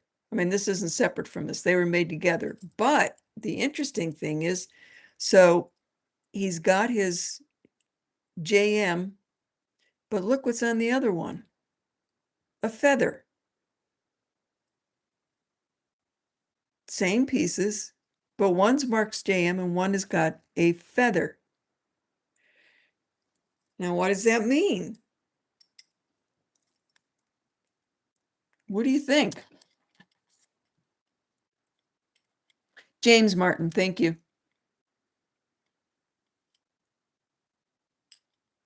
I can't separate these two. Normally, I would go ahead and make a pendant out of it because I mean they make great pendants, these old watch tips. But because of this unusual marking on the back, I can't find any signature anywhere that has a feather that looks like this feather. And why there's the two, all I can think again is that he did one and a family member did the other. And the family member was using their signature. That's all I can think of. So maybe one did the silversmithing and one did the stone cutting. But I saw that and I went, man, I can't separate them. I just can't. There was a reason for doing that. And I've got a lot of Hallmark books. There is no feather that looks like this in any of them. It's a very frilly looking feather.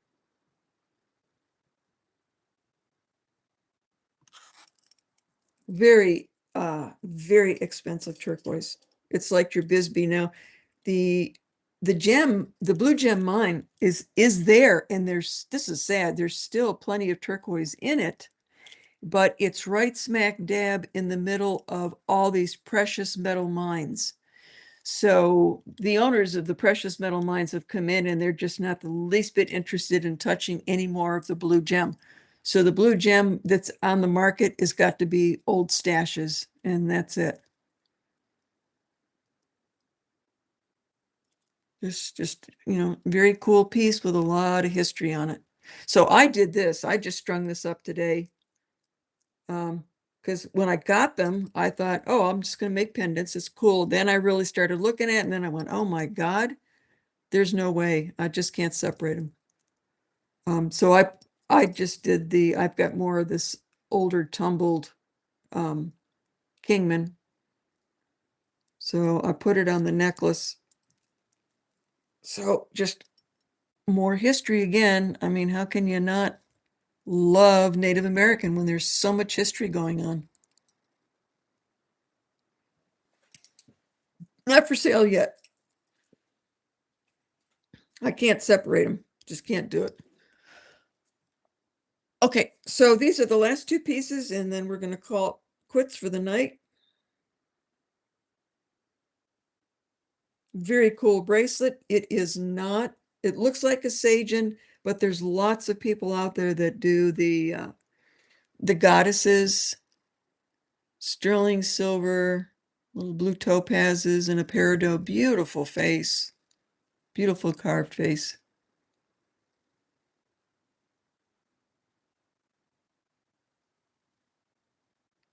It is not signed. Looks very Balinese to me. And I showed this ring the last time. They would look very cool together.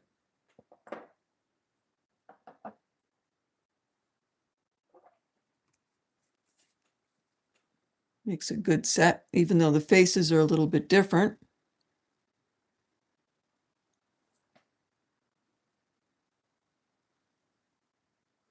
sell together? I can do that. Let's do that.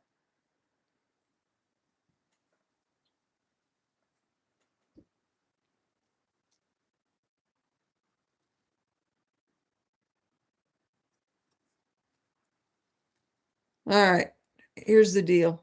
The two together.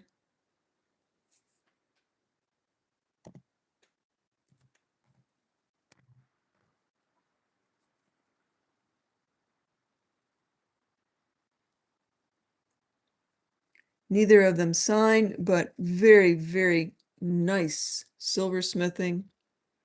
They're just not the label company.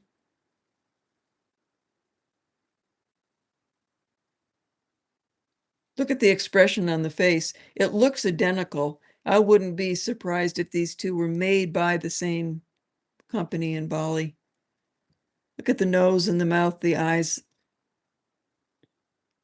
That looks like the same carver to me.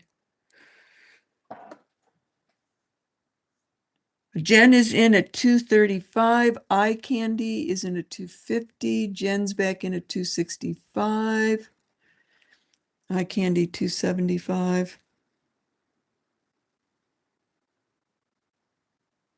They're very, very, very pretty. Very well constructed.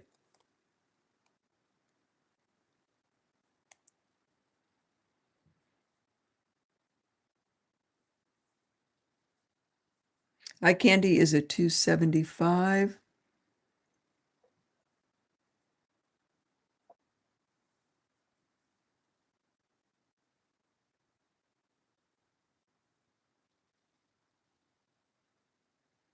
Madame Bugeaud, that's good to know. Early Sagen was known as offerings. So we know this is not Sagen because it's not marked.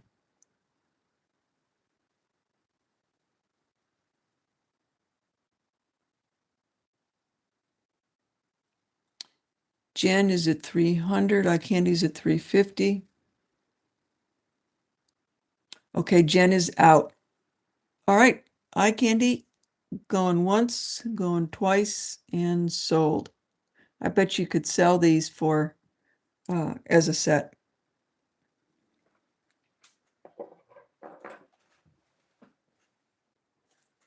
All righty, Eye Candy's got that.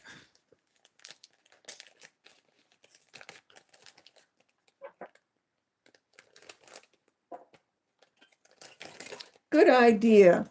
Thanks for saying sell them together. I probably wasn't going to do that. That's a good idea.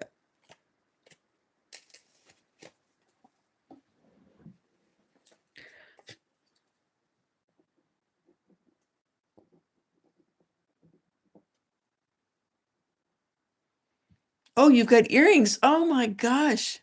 That's awesome.